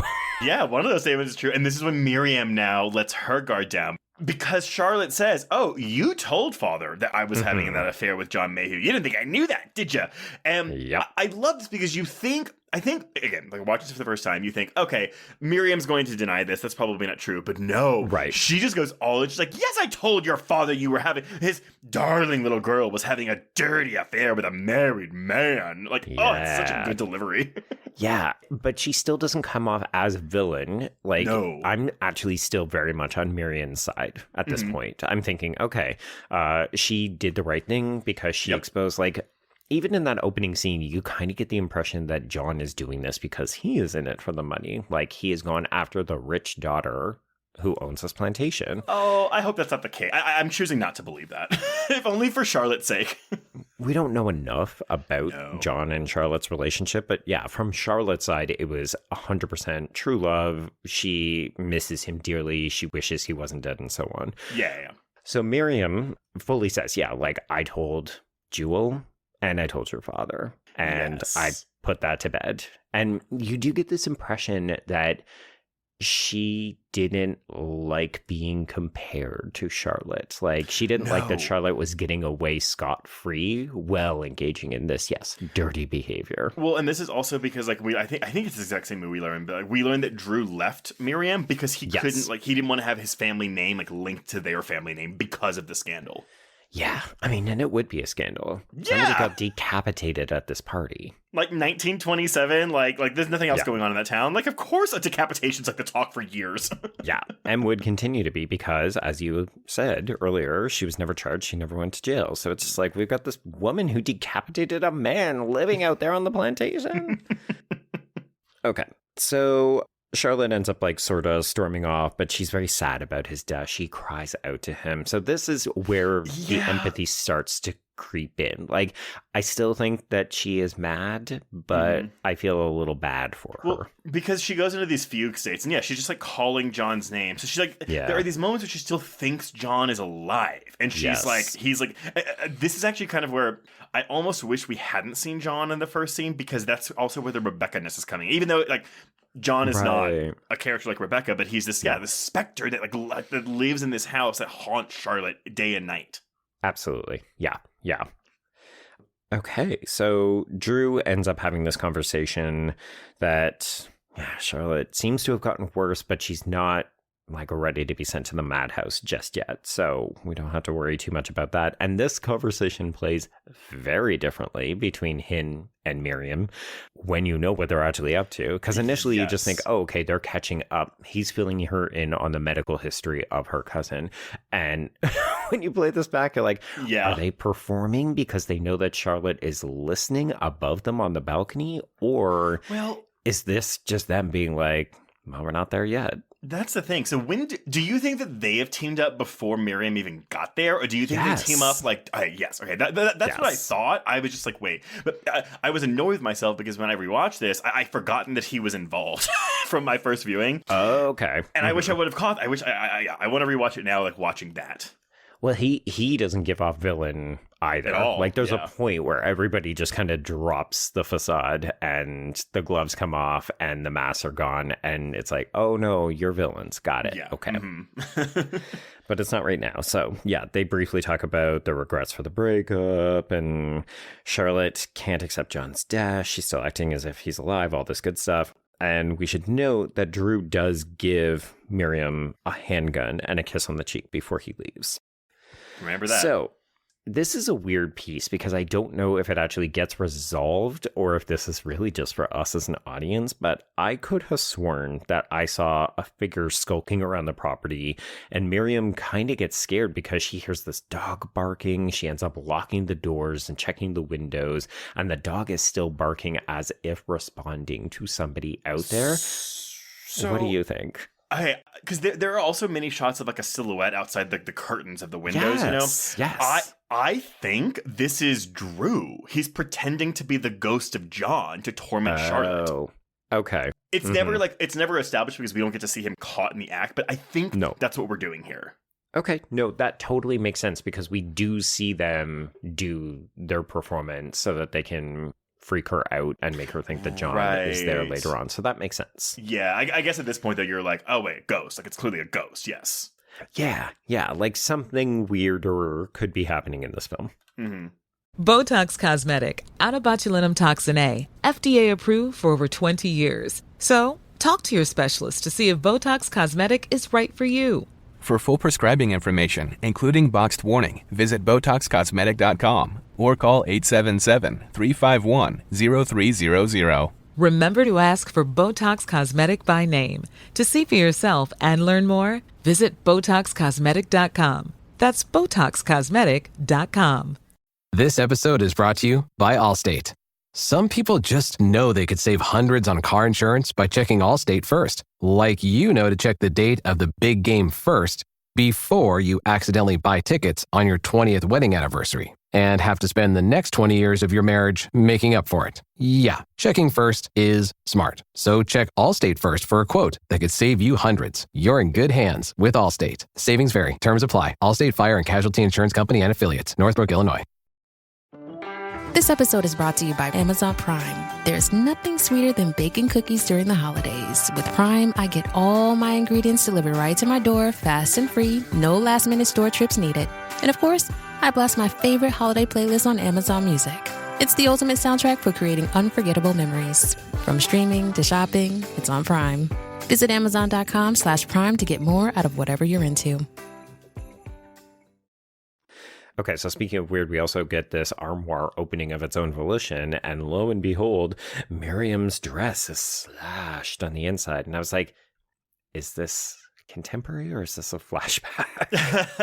Well, and this is one of those scenes too that I think maybe could have been a little trimmed down, because it's like a 5-minute scene almost of just Miriam like walking around the empty house, like it's listening to Gothic. The wind. Yes, very much so. I get it, but that's 2 hours and 12 minutes. Yeah, it's beautiful ladies in beautiful nightgowns walking around an empty house as the wind whistles. Oh, trust me, we have a thunderstorm scene later that I think that one is great though. I literally wrote my notes. This fantastic thunderstorm scene. Yes, it's amazing. This one, this is fine. The primer for it. Yeah. Okay, so the next morning we're introduced to somebody who's not a character but is kind of important.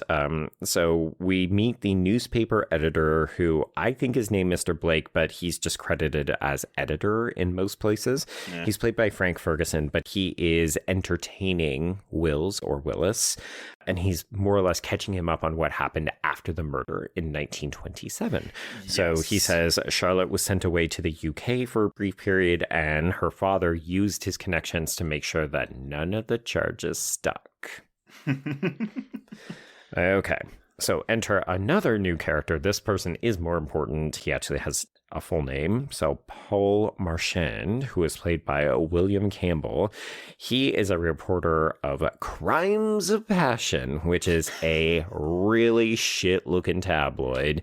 And he's there being like, oh yeah, we do stories on this bitch all the time. Are you going to catch up that her cousin's in town? We need juicy new column. I get it. This is a plot line plot in quotes, mind you. This could be cut. It could be cut. Yeah. But yeah. I think it's a bit of red herring because we're meant to think that he could have more nefarious intentions for Charlotte. You know what? I agree. Then it doesn't fully work, even if that is the point, though. Yeah. Then you need to do more with this character to make him more of a red herring. Because he shows up, 3 times? Yeah, I think the last time we see him is when he takes all those photos of her at her doorstep. No, he's at the end, too, because Willis is like, I'm going to speculate about all this stuff. And he's like, right. But he barely even says anything in that case. Yeah. Anyway, this point is also important because we do learn that John's head and hand were never actually recovered. I love that. Keep that in your back pocket or in a hat box. They would also be bones right now, but yes. Truly, yeah. It's been 30 years. Okay. So we're still in town, and we see that Miriam is interacting with Jewel Mayhem. So we now actually have an actor, Mary Astor. Yeah. So this is her final film performance, though in a deleted outtake that folks you will maybe hear down the line, she does not die after this. She expires many, many, many years later. But this would be her last on-screen appearance. Oh, she was royalty, too. She was Howard Hawks' sister-in-law. Yeah. And she appears in a bunch. The cast of this movie for the time, very stacked. Yeah. Yeah. Mm-hmm. But, okay, so because this scene plays interestingly because Jewel does not like Miriam. No. I actually there's some real poetry coming out of Jewel's mouth here. She goes, murder starts in the heart and its first weapon is a vicious tongue. But I also love just the whole go away from me. That is a legitimately fun kind of just I don't want to be in your presence anymore. Go away from me. But again, this is one of those conversations that plays very differently in hindsight because these two, you're like, oh, they haven't seen each other in years and they're talking about the party. Nope. They're talking about something completely different. Well, but because Jewel says something like, oh, you've taken everything from me. And like, you're kind of, I guess you think in your mind, you think it's her husband. Yes. And it's not, it's her bank account. I love this reveal. It's great. But yes. It's great. Like, this is how you do mystery, right? Yeah. Mm-hmm. It's just that we don't even know it's a mystery yet. We're just like, oh, they've got tension because of the dead husband. Got it. So we have this public spat, very public. And Miriam is like, we don't need to do this in public. Jill's like, oh no, I'm going to trash talk you right here in front of every fucking one. Yo, bitch. Yeah, so then Miriam returns back to the house and Charlotte is behaving like a child. She's throwing temper tantrums. She is breaking shit. She's throwing things. Oh, yeah. Velma is just like, I guess I'll just clean all this fucking shit up. Okay. Tea running on down the wall. Shoo-wee! That's what she says. It is a performance. I won't lie. I am perplexed that this got Oscar nominated. Not because I think it's bad, but I just... Yeah, it doesn't seem like the type, right? No. Like a daytime melodrama performance of the year? Yes. I mean, but that's the thing. I do think this movie is melodramatic, and it's like, it was Oscar bait. Like, it's wild. It's weird. It's very, very weird. Yeah. You know what this is? This is like May, December for 1964. Yes, yeah. Oh, God, that poor movie. Okay, so... Yeah, more of the tension between Velma and Miriam comes out at this point. So we see Velma actively kind of mocking or making fun of Miriam. So we just have to understand, okay, she does not like the cousin being here.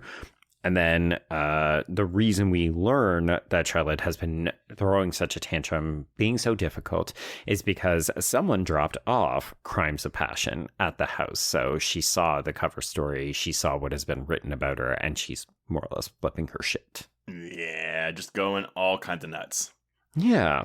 But again, she blames Jewel. Who else would have done this? Who would have brought this to the house but Jewel? And Miriam is like, no, it couldn't have been her because I was actually just with her. And also this is cheap and trashy. Like, don't even worry about it. Yeah. But then Charlotte goes, oh, you don't think it could be Jewel? Brings her up to the room and says, look at all the hate mail I've gotten over the years. And and she, of course, wants to attribute all of this to Jewel. Well, because she says, I think the first letter was Jewel, and then everything else that came in was unsigned. But she's like, yeah, this is all clearly Jewel, which, put that in your back pocket, everyone. Whenever you think it's something... It is never that. It is always traceable back to Miriam. Yeah. So we do get Velma stirring the pot a little bit by saying like, oh, hey, the packing ladies are here. So they're going to start packing up the house, which is not a great look when Charlotte is already so agitated.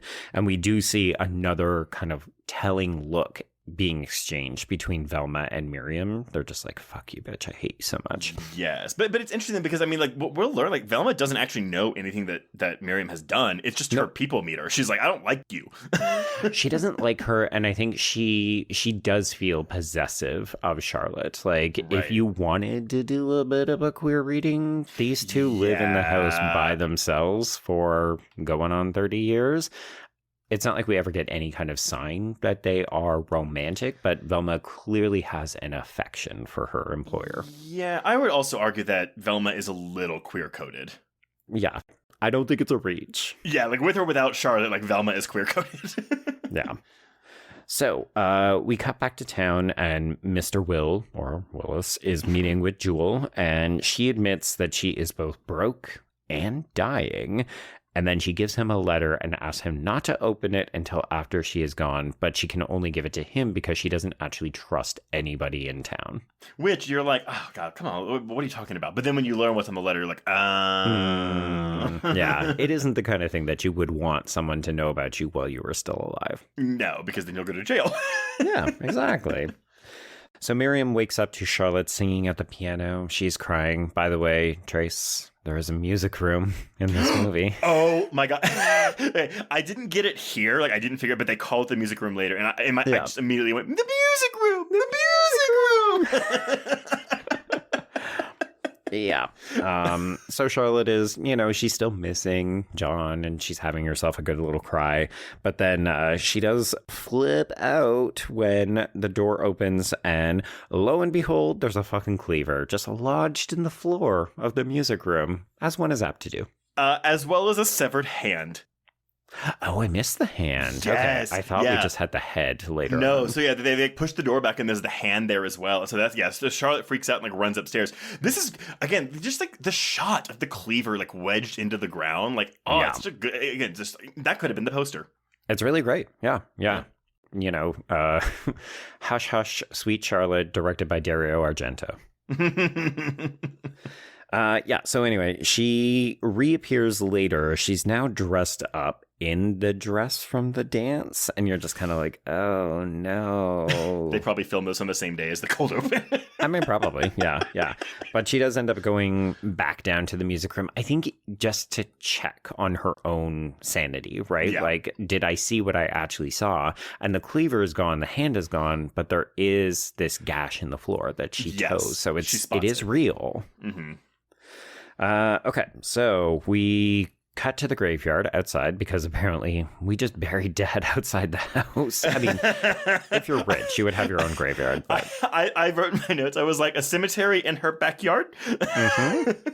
Yeah, does that decrease or increase the property value? Or does it just make it, you're going to have to sell it to Wednesday Addams or something? I mean, and truthfully, that may be something that's just common in that part of the country. Well, at that time period. And also, it's Louisiana, right? New Orleans, all of the, we've got above ground plots and that kind of stuff. So I'm going to say it's macabre, but appropriate for the area. It is wild, too, because, I mean, the reason there's so many above ground plots, and specifically New Orleans especially, is because they're below sea level. So it's it's flooding. You don't want those bodies just popping out. Well, and Baton Rouge is maybe 80 miles north of New Orleans. So it's still pretty low. Yeah, what are we doing? Oh my God, the end of this movie is just Dad's body popping out of the ground. Yes. Daddy, I knew I saw you. I wasn't crazy. I'm just surprised they don't have a mausoleum in their backyard instead of a cemetery. I feel like that would be it, yeah. But, I mean, this is very visually easy to be like, oh, she's visiting her father's grave. It's right there. So Willis introduces himself or reintroduces himself because he says they actually met in the UK and he is the equivalent of her number one fan. He's like, you're the most fascinating living person. It was like, okay, dude. But this scene is so crucial because really, this is I think Charlotte's most lucid moment in the film up to this point. And it's the first time you really, because obviously, she has this relationship with Velma going on, but you get this sense of just true, authentic human connection in this scene to where you're like, oh. And I think by this point, you're pretty much okay, she didn't kill this guy. You have to know by this point she didn't kill him, right? I was definitely thinking she did kill him, but that she was really sad and really remorseful. And this is something that has eaten her up for her entire life. Yeah. It definitely has. Well, yeah, that is actually true, but the murder is a different story.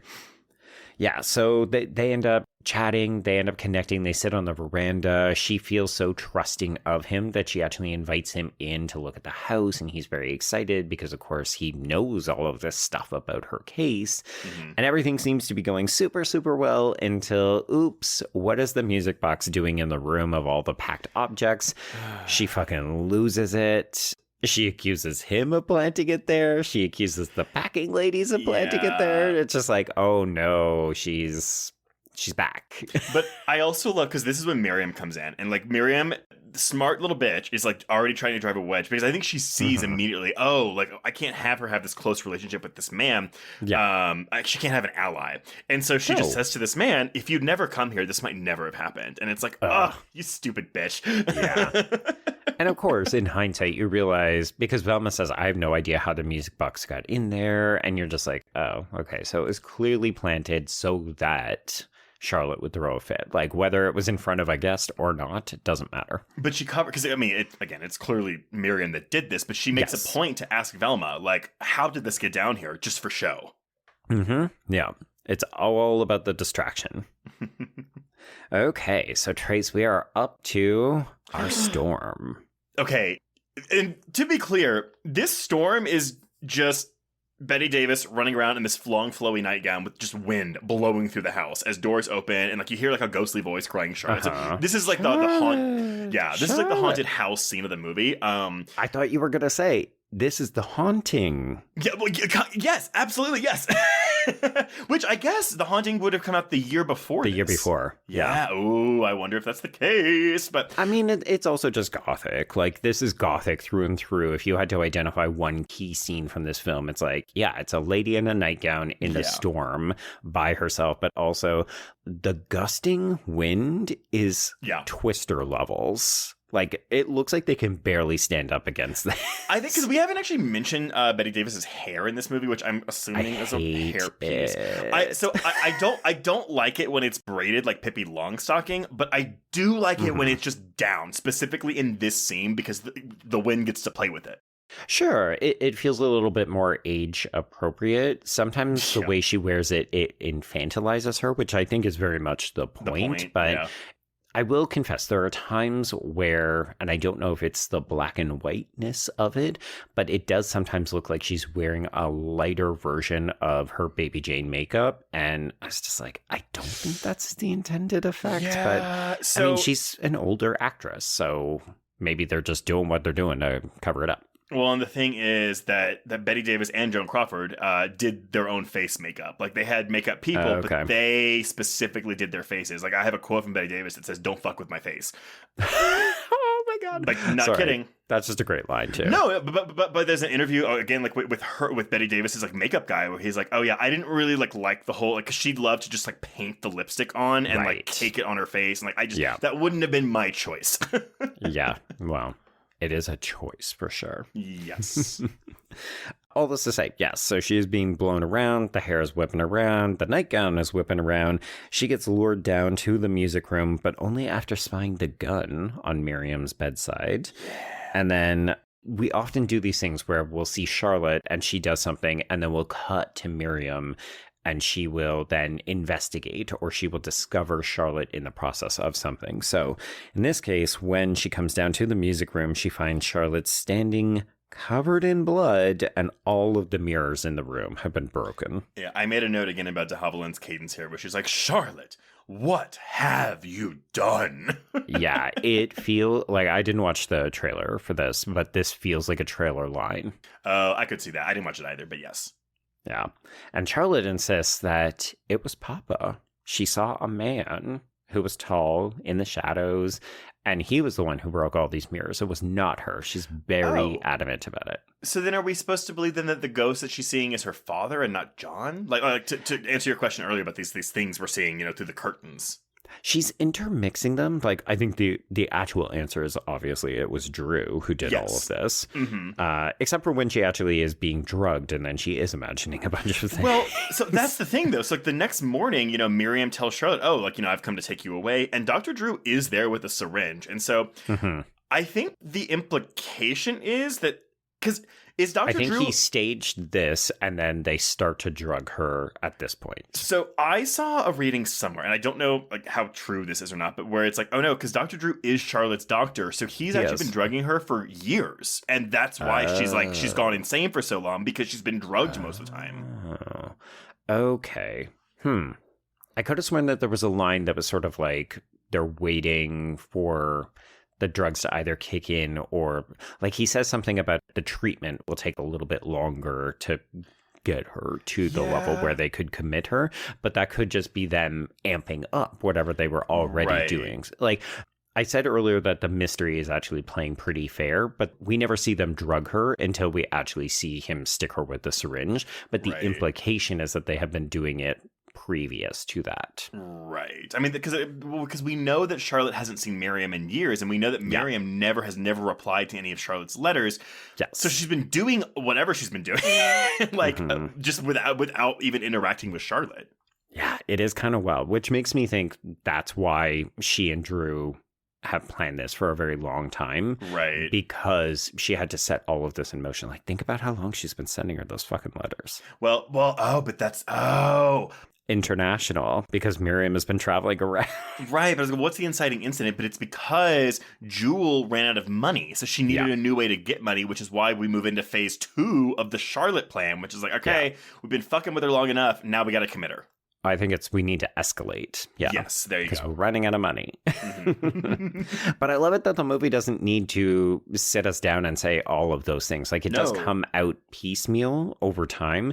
And then, we get a bit of a villain monologue. But it's like, things that you already suspected were happening. Yeah, I'm just confirming them for you. Yeah, exactly. Okay, so because of this incident with the bloody mirrors and all the broken shit, we're definitely going to have to get Charlotte out of this house. She needs a change of scenery, but she doesn't want to go anywhere until after dark because, once again, Jewel will see us and we can't have the people gossiping. We don't want Jewel to know anything about us and have ammunition because Charlotte truly does believe the only person she needs to be wary of is Jewel. Right, but Velma catches on wise because she's like, oh no. She tries to go and call Mr. Willis. Willis, yeah. But I love that because I think this is when you really start to, like, again, maybe not Miriam and villain territory, but the way Velma, she runs to the other room to call Dr. Wills on the phone. She gets through, but then the door opens up and she acts like, bye, I'll talk to you later. My friend Miriam's here. But like Miriam de Havilland is giving Agnes Moorehead this like ice cold stare. Oh, yes. Like, don't you dare. It is like, I just discovered you are up to something. And here's the thing. At this point in the film, I was 50-50 on Miriam or Velma. Like, if you had told me that Velma was the one who was planning all this, like, you've been cozying up to her for years. And even this conversation where Miriam suggests, you were doing all this because you're expecting the payout if something happens to her. Like, you'd be happy to see her committed or died. And Velma says, how dare you suggest that to me? But I'm like, but how many movies have we seen where that is exactly the case, right? Yeah. Again, that cadence. That when she realizes, you come from the money. That's charming. Quite charming. Here's the thing. Watching this movie, I thought, because I remember that you said this got a Best Supporting Actress nomination. I thought it was for de Havilland. I would have been totally fine with that. I think it's actually more in the Academy's wheelhouse, if we're being honest. But it is. But it's the Oscars from 60 years ago, so I guess we have a different read on the temperature of what they're more likely to nominate. Yeah. Anyway, so basically, because we're moving Charlotte, Velma is no longer needed. And it's unclear whether we were going to do this today in this fashion regardless. Right. But it seems like, I caught you on the phone and I think you're a sneaky bitch. Yeah, you're definitely fucking fired. You're fired. We just don't need you anymore. Yeah. But interesting again, Velma, only person in the movie who actually reads the room, calls it like it is. She says, actually, I think you and Drew are in on this together, and I think you're after the money, which is the fucking ding of this movie. Yeah. Which is just like, I think if I let you go up in that room, like, I'm never going to see Charlotte again. Like, she's never going to be seen or heard from again. So she doesn't know exactly what's going on, but nail on the head. Yeah. But like, for me, because I'm suspicious of Velma, and it's like, why is she calling Wills or Willis? I firmly was like, oh no, Miriam is right. You got to get this woman out of here. She's no good. She is trouble. I love this for you, Joe. Like, I love hearing. I know. It was a journey. I had a journey with this movie. And that's what I'm saying. 2 hours was long, but I was wrapped up because I kept having to play the guessing game. Yeah. It'll be interesting if you ever rewatch this, if you feel similarly on a rewatch. Yeah, that is true. Yeah, we'll see. But I mean, again, truthfully, I know I've griped about the length. It's not really that big of an issue because I do think the last hour of this movie flies by pretty quickly. Yeah, like we're firmly into the good shit at this point, folks. Yes. Okay, so Velma has been fired. She does go to Mr. Wills or Mr. Willis and ask him to get involved. She's basically like, I have no control because I can't get into that house anymore. I need you to act on her behalf. And he's like, maybe. So we go back to the house and Miriam is very condescendingly packing for Charlotte. So this is where I was like, something's not right here. Like, she's saying, we're going to move you, and it's going to be lovely, and you're not going to need this.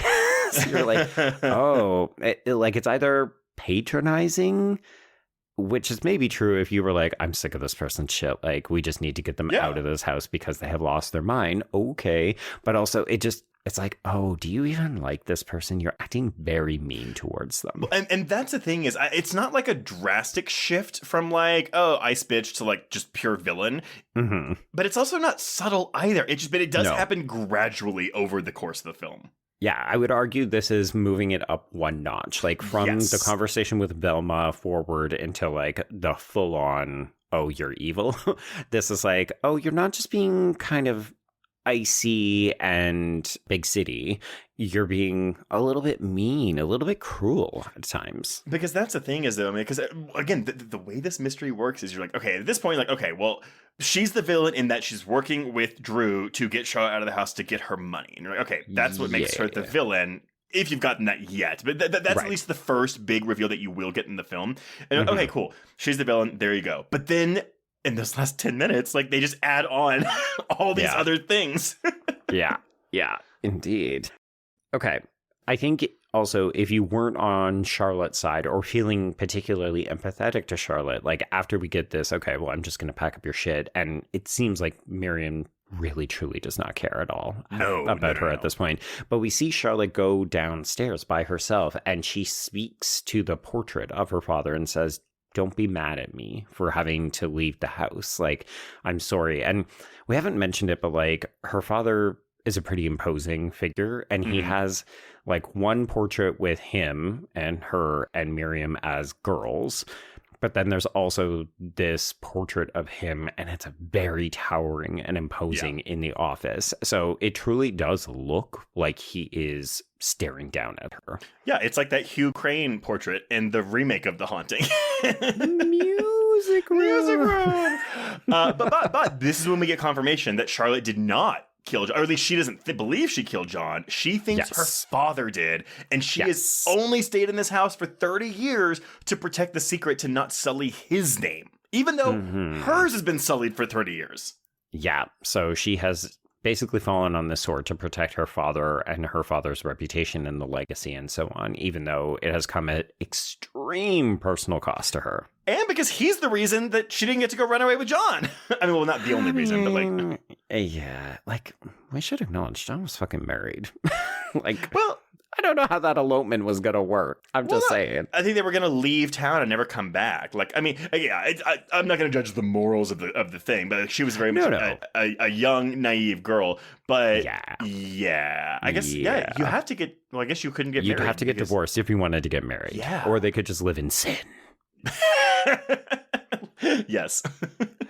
Okay. So she ends up getting lured to the door because she hears like somebody knocking. And again, you think because of what she's experienced previously, like this is ghostly or she's maybe imagining something. And nope, she opens the door and there is fucking Paul Marchand from Crimes of Passion. And he is just gleefully taking pictures of her. And she is shell-shocked, mouth open, completely confused. It is what you would see on a tabloid front page of like, look at this person. They have... Actually, you know what? It's the thumbnail of the clickbait bullshit you see at the bottom of legitimate news pieces where it's like, look at what happened to her. You will not believe what she looks like now. Why doesn't Hollywood work with this actress anymore? And it's like the picture's not even the person they're talking about. Yeah, I love this. There's this ADR line as he runs away. He's like, remind me to send you one for Christmas. I did laugh at that. I was like, oh, he's an asshole, but that's a funny line. Okay, but see, this I feel like is the disarming scene, because what happens right after this? But Miriam walks down these stairs and she's holding a box. Yeah. And then a head just falls out of it. Yeah. And I will say, I was not impressed with the quality of the head. And I thought, oh no, the movie just skimped on doing a good head for this reveal. And then, obviously Charlotte sees it, freaks out, passes out. Great scream, by the way. Bette Davis has a fantastic scream. Oh, yeah. All those years of cigarette smoking, man. I guess so, yeah. But, so this is where we get the reveal. So she passes out, and then we learn that Miriam and Drew are, in fact, in on this together, and they are after her money. And immediately, it's just like, oh, yeah, I commissioned an artist to make this fake as fuck John head so that we could do this to her. And I was like, oh, cool. It doesn't matter that the head looked like garbage because it's supposed to. Yeah, as long as Charlotte bought it, that's all that matters. Exactly. It's just, I guess it's quite literally a little bit of gaslight in this movie, too.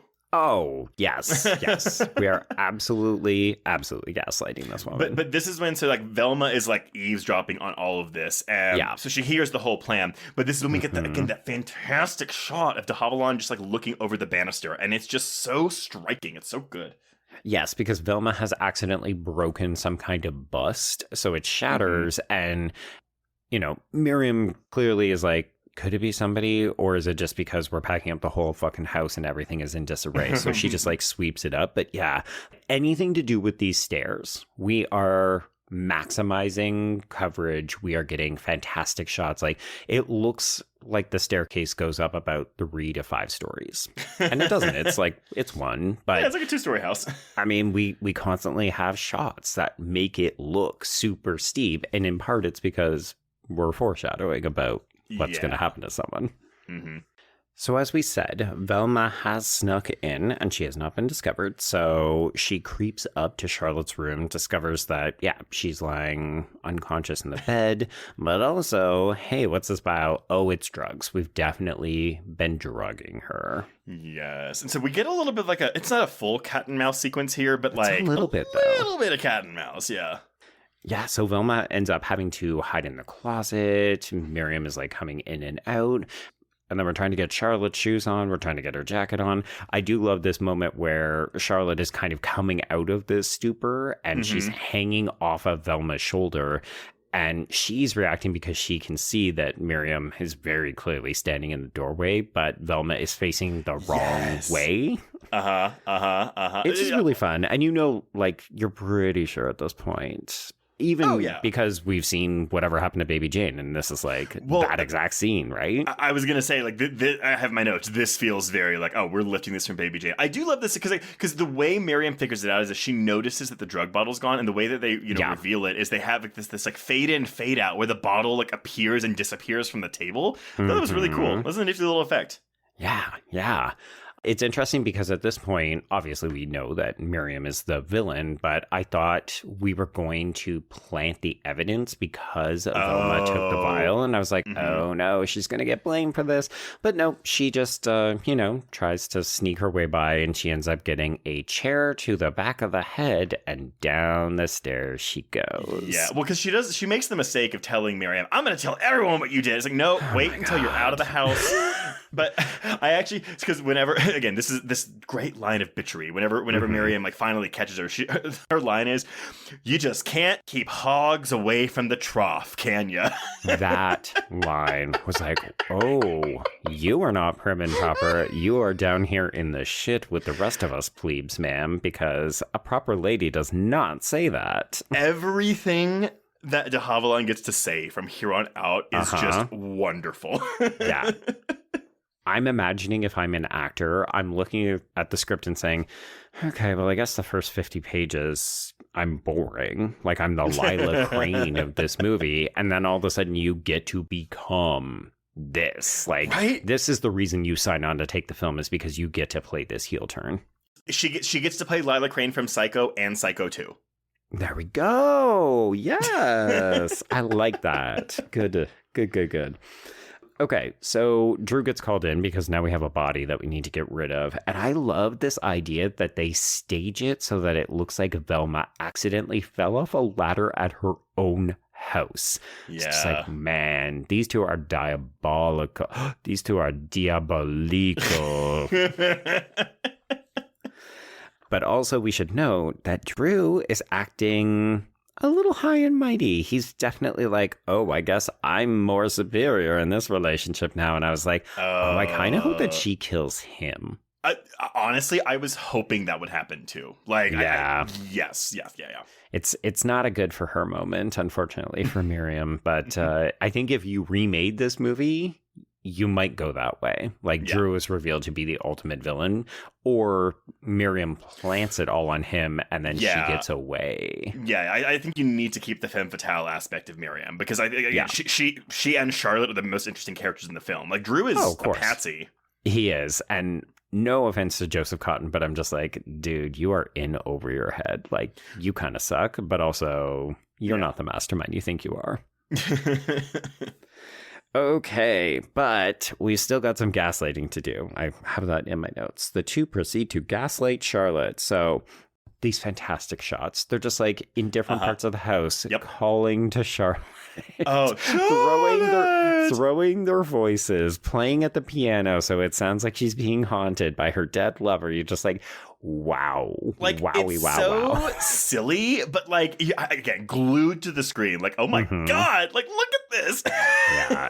And poor Charlotte is so doped up and also traumatized by thinking that she saw her dead lover's head bounce down the stairs. So we go into this kind of dreamlike hypnosis state. So we've got wind chimes. She comes down. All of a sudden, we're back at the dance in 27. It's still old age Bette Davis, but everybody else is like the way that they looked, except Trace. It took me, I want to say 5 seconds to realize everyone is wearing these really creepy fucking eyes wide shut masks. Yes. Okay, this is so striking. It's creepy. It's weird. Like, weird and great. Yes. And it's so interesting because, y'all, if y'all remember from our discussion of Phantom of the Opera last week, we had some things to say about a masquerade scene that was not really designed that well. No. This is a better masquerade scene.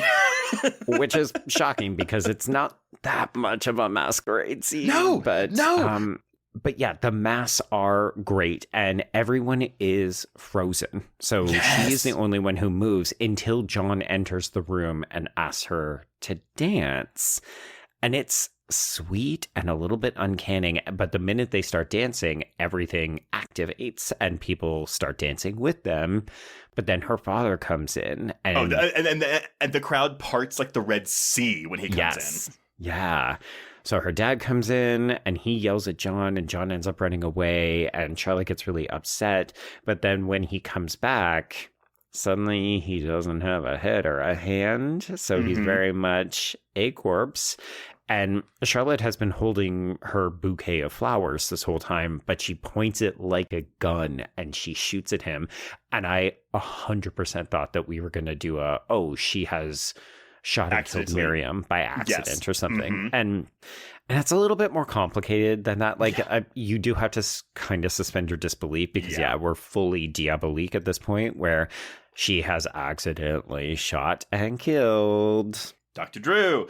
Drew. I think that's how she enters the hallucination, because I think she pulls the bench out from the piano and the gun is on it. And when she picks the gun up, that's when she enters bouquet. The woo, do-do-do-do-do-do. Yeah. Oh, yeah. We should note that it is 100% wavy lines from Wayne's World.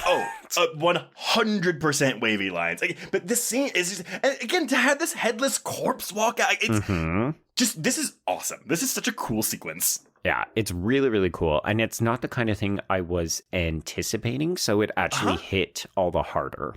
And it's so funny. I went back and listened to our Baby Jane episode to make sure I wasn't repeating too many details. And I said the exact same thing where I was like, I watched this movie, this How Should We Charlotte, and it just did a lot of things that I wasn't expecting from a movie from 1964 to do. Yeah, which is one of those things where maybe we should stop presuming to know what older films do and don't do, because like every time we cover one of these old films, there's always at least one, often more, but at least one standout sequence where you just think, how did they do this? Or this is amazing. Like I'm thinking of the Cat People pool sequence. And it feels more modern than it is. Yeah, because you realize modern films are actually aping the older films. They're pulling from the bag of tricks that these other great classic films have been doing. Like, Trace, this movie is 60 years old. Yeah. And think of how enjoyable it is. Like, this is so accessible for a modern audience. And here's the thing, because this isn't even ending yet. Because, like, so we think, okay, she's done this, she's going to get taken away, whatever. But no. Miriam comes down. Again, I love this line. You idiot. You wretched idiot. You wretched idiot. And then we got to go bury the body. Yeah. So this was very, okay, I need to check my expectations because I truly didn't know what was going to happen next. Because I was like, okay, so we've staged this murder. Like, he's not actually going to be dead and we're just trying to send her off to the loony bin. Yeah. But then Charlotte she's so real in this moment, right? Where she says, please, Miriam, you have to help me cover up the body. And it seems like Miriam is actually like, okay, well, you killed my partner in crime. It wasn't meant to go down this way, but I guess I could go along with it. And it turns out like this was all part of the master plan, but the way it plays makes you think, oh, okay, this is Miriam changing her mind and deciding to go along with it. Yes. So that was really kind of fun and unexpected. But yeah, so we end up having to do like a let's move the body piece. So we get the car, we put the body in the back seat, we're driving, we get honked at because we're not going. That's a bit of a funny moment. Charlotte is whining, oh my God, and then Miriam just goes, will you please shut up? Yeah, we are very much doing the one person is panicking, one person is not having it. We just need to get rid of this body. So we drive a distance. We get to the side of a ravine. Is this a lake, a river? Yeah, I don't know. Sure, whatever. We get the body out. It's funny because Charlotte's like, I don't think I can do this. Miriam's just like, pick your fucking shit up and help me with this body right now. De Havilland is like, I mean, she's chewing the scenery, which you get. That's why it's so funny. But she's like, oh, I don't like playing a bitch. Like that role isn't really for me. Trust me. Interview since she says, oh yeah, I don't really like that film. It's not something I'm really proud of to have on my resume. What? But Betty really wanted me to do it, and so I did it for her. And it's like, oh. But your performance is so fucking good. Like, I mean, that's the kind of thing where I think people, they associate genre with a lowbrow fare. They're not proud of their involvement. And then they maybe come around to it when they do the cons. They realize that people actually love this movie and they supported their career as a result. But like, this to me is one of those, if she had kept making genre fare and of this quality, I think people would rightfully look at her and say, you're actually really fucking good. This is your calling. Yeah. Because she is killing this performance. I am cackling with every single one of her line deliveries. It's wonderful. Yeah. Okay. So we end up flipping this body into some dirty ass looking water. And then we get back in the car and Charlotte just has a full on meltdown. I'm sorry, going back really quick to your suspension of disbelief, because we get this really long shot too of John's like open-eyed corpse in the water. And I'm like, wait, is that a dummy? Like, did we the same guy that made John's head? Like, did we make this body, or is this actually John just holding his breath, eyes open underwater? I think the latter. I think it is too. But yes. So Miriam slaps the shit out of Charlotte. Literally what I have in my notes, because we pull the car over so that we can be like, get your shit together. And it's not just like she slaps her once, she slaps her twice, and we come around like we would normally see. I think she slaps her about 6 times. And this is why Joan Crawford was so excited to take the role. Well, yeah. She just would have kept hitting her, too. Well, making up for Bette Davis kicking her in the head on the set of Baby Jane. Ooh, that's right. Oh, God, those two. Okay, so Miriam ends up dropping her off at the house because obviously we need to orchestrate some other shit. And Charlotte is so out of it at this point that she is crawling. She's not even able to stand up. So she starts crawling up. Where else but the fucking staircase? Trace, what's at the top of the stairs? That guy from Diabolique. So we've got Drew, who's soaking wet, covered in mud and like algae. Yeah, like just like seaweed or ravine weed or something. Mm-hmm. This effect actually looks really good. And again, Bette Davis, fantastic. Scream, fall, scream, fall, scream, fall. Scream, scream, scream, scream, scream. But then we get the title of the movie, Joe. Mm-hmm. Yeah. So Miriam comes in and she says, hush, hush, sweet Charlotte. I heard the ellipses. But what's really interesting is I was like, oh God, okay, so this is a hallucination because Charlotte can't handle the fact that she's killed another man. She's falling apart at the seams. But we specifically cut, like the camera is omniscient, cuts to the top of the stairs where we can see the muddy footprints just to confirm, oh no, Drew was actually there. Yeah, he is actually real. Yep. And just in case you didn't know, we cut to sometime later. Miriam has gotten changed. She looks like $1,000,000. She's in full gorgeous city mode. Like fucking cocktail dress, like just decked out. She looks great. So she strolls out to the veranda. We see Drew has also changed. We're just having drinks because we have pulled this motherfucker off. He is being a dick again. He's like, "Oh, I'm still better than you," blah blah blah. But I don't want to move to Europe, bitch. Who doesn't want to move to Europe? Shut up. So Miriam confesses, like, this is where just all the stuff comes out. But I love the way she leads into it because she's like, "Do you think you would have been smart enough to do this?" And he's like, "What do you mean? I did it." And she goes, "Oh, no, sweetie. Yeah, let me tell you all the other things that I did, including sending Charlotte all of those notes." And this was, while she was living on Jewel's money. So she was actually blackmailing and extorting Jewel because this is the reveal, the other reveal. Jewel was the one who actually killed John. Yes, and Miriam saw her. She was a witness. And so really, Miriam has been tormenting both Jewel and Charlotte for the past 30 years. Yep.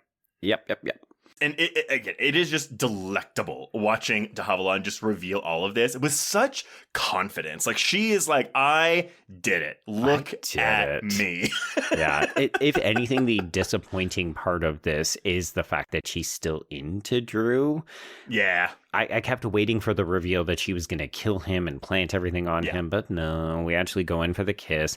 And of course, as we foreshadowed right from the fucking beginning of this movie, Charlotte is up there listening on the second story balcony.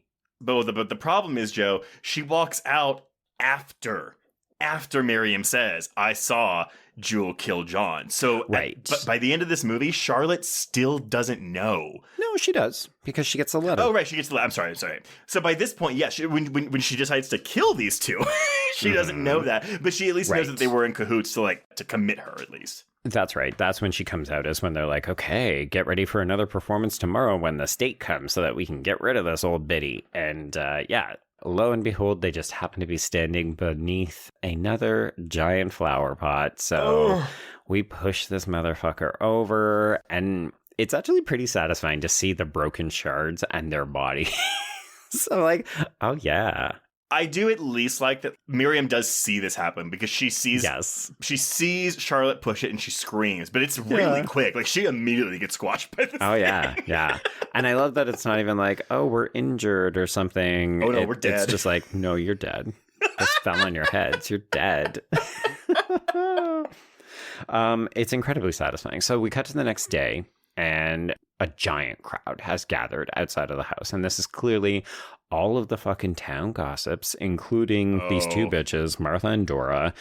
They're talking outside like this is the most exciting thing that's happened since the last time someone got murdered on this property. I mean, what was it? Oh, I heard she was wearing nothing but a little peekaboo dress when they found her body. Yeah. Just whatever passes the time in a boring ass town. It's like, oh yes, let's make this salacious and dirty. So we also learned that Jewel actually died overnight. So she had her third stroke and it did kill her. So basically we have wiped out most of the people from that original party. And this is where we get Wills or Willis speculating to Paul Marchand that Jewel didn't collect the life insurance, because initially he's introduced talking about life insurance, and I thought his job was as a life insurance salesman, and that's why he wanted to meet Jewel, because she never collected on John's life insurance. Right, and he thought that was weird. I mean, he does think it's weird, but it turns out he's actually just investigating it as a reporter, because he's like, I'm obsessed with Charlotte, and also, how come this other lady never cashed this insurance? Right. So anyway, he basically speculates, in air quotes, exactly what happened, which is that Jewel killed her husband, and then Charlotte has lived with the blame incorrectly, and the town has judged her incorrectly for all of this time. So, okay, this is where my issues with Mr. Wills come in, though, because I'm like, okay, I'm pretty sure you do believe what you just speculated. 100%. And all you do is you give Charlotte the note that confirms that, you know, she was that Jewel was the killer, but you still in this movie with Charlotte going to jail for murdering Miriam and Drew. Yeah. I mean, the movie definitely ends on this uncertain note. It's interesting, right? Because it seems like the crowd comes around to Charlotte when she comes out. Like, she sets the music box aside, she makes this grand exit, and then she's taken away, and she's being treated like a celebrity. She's waving to people and so on. So I read this as, okay, they're going to take her to the loony bin, but she's going to open this letter. It's going to exonerate her, and then the whole sordid story about how we were blackmailing Jewel will come out, and then she would probably be charged with like manslaughter and get off. Yeah, I mean, she could always just say, oh, well, like the pot fell. Like, I didn't push the pot. I don't know how they died. They walked into my knife 6 times. Like, take my blood. Like, I've been drugged this entire time. I mean, that is the other thing, right? She's got a pretty good alibi because, like, Lord knows what they were giving her. But it's not, I mean, Bette Davis, I think it's not until the very, very end where you really kind of see all that Bette Davis is putting into this character. Because, I think the film banks on you having these expectations of what they're going to be. Yeah. And the film just keeps subverting them constantly, wonderfully. I mean, this third act is just wild with reveals. It is. It truly is. But I think the reason that I end up liking this movie is because I do have a similar experience to it that I had with Baby Jane, where at the end of that film, you know, the famous line is, you mean we could have been friends this whole time? We don't get something quite as succinct as that in this movie, but the expression is almost there, because the whole idea is like, oh, you mean I could have gone out and lived my life? I didn't have to pretend and take the fall from my father, or Jewel's case, like, all of these people could have been living fulsome lives, and instead they wasted like 30 years. It's just so tragic. That's the thing, is like, it's a very entertaining movie, it's a very funny movie, it's a very tense movie, but it's also a very sad movie. Yeah. And so I don't know, I read this ending as hopeful because Charlotte finally has the truth. Yeah, you know what? I will go. I guess we don't really see her being taken away in a cop car. Like, it's definitely the back of a car, but yeah. But you know what? I guess at the end of the day, though, she knows now. Like, she knows that she didn't kill anyone, her father didn't kill anyone, and she did kill people who probably deserved it. I was gonna say, she definitely did kill 2 people, but you know, they were a murder, but not a crime. Yes. Because you didn't laugh at my first Chicago reference, so I had to put in another one. I got that one. But yeah. Okay, everyone. Well, that has been Hush, Sweet Charlotte. Oh my God. I was like, wait, did I lose you? That was a pregnant pause, monsieur. Yes, we hope you enjoyed this. If you were watching this for the first time, we hope you actually watched it. But before we announce what we're covering next week, if you want to get in touch with us, you can reach us on Twitter and Instagram at HorrorQueers. Shoot us an email at horrorqueers@gmail.com. Find us on Letterboxd to keep track of all the films we've covered. If you want to chat with other listeners, please join our Facebook Horror Queers group. And if you have a moment, please rate and review us on Apple Podcasts or Spotify. We're approaching the holiday season, so do that as a gift for us. We love gifts, and especially in the form of 5-star reviews. Yeah. And if you want even more content, please support the show by becoming a patron at patreon.com/horrorqueers. If you subscribe today, you will get 352 hours of Patreon content, including this month's new episodes on Hannibal Season 1, episodes 12 and 13. That is the end of the first season of Hannibal coverage. Woo! I know. We'll also have episodes on Nosferatu, as well as main feed style full-length deep dives into films like Cuckoo, I Saw the TV Glow, and The Substance. Y'all, these are special treats because we usually don't do deep dives on the Patreon. These will be that because, frankly, all 3 of these films deserve that treatment.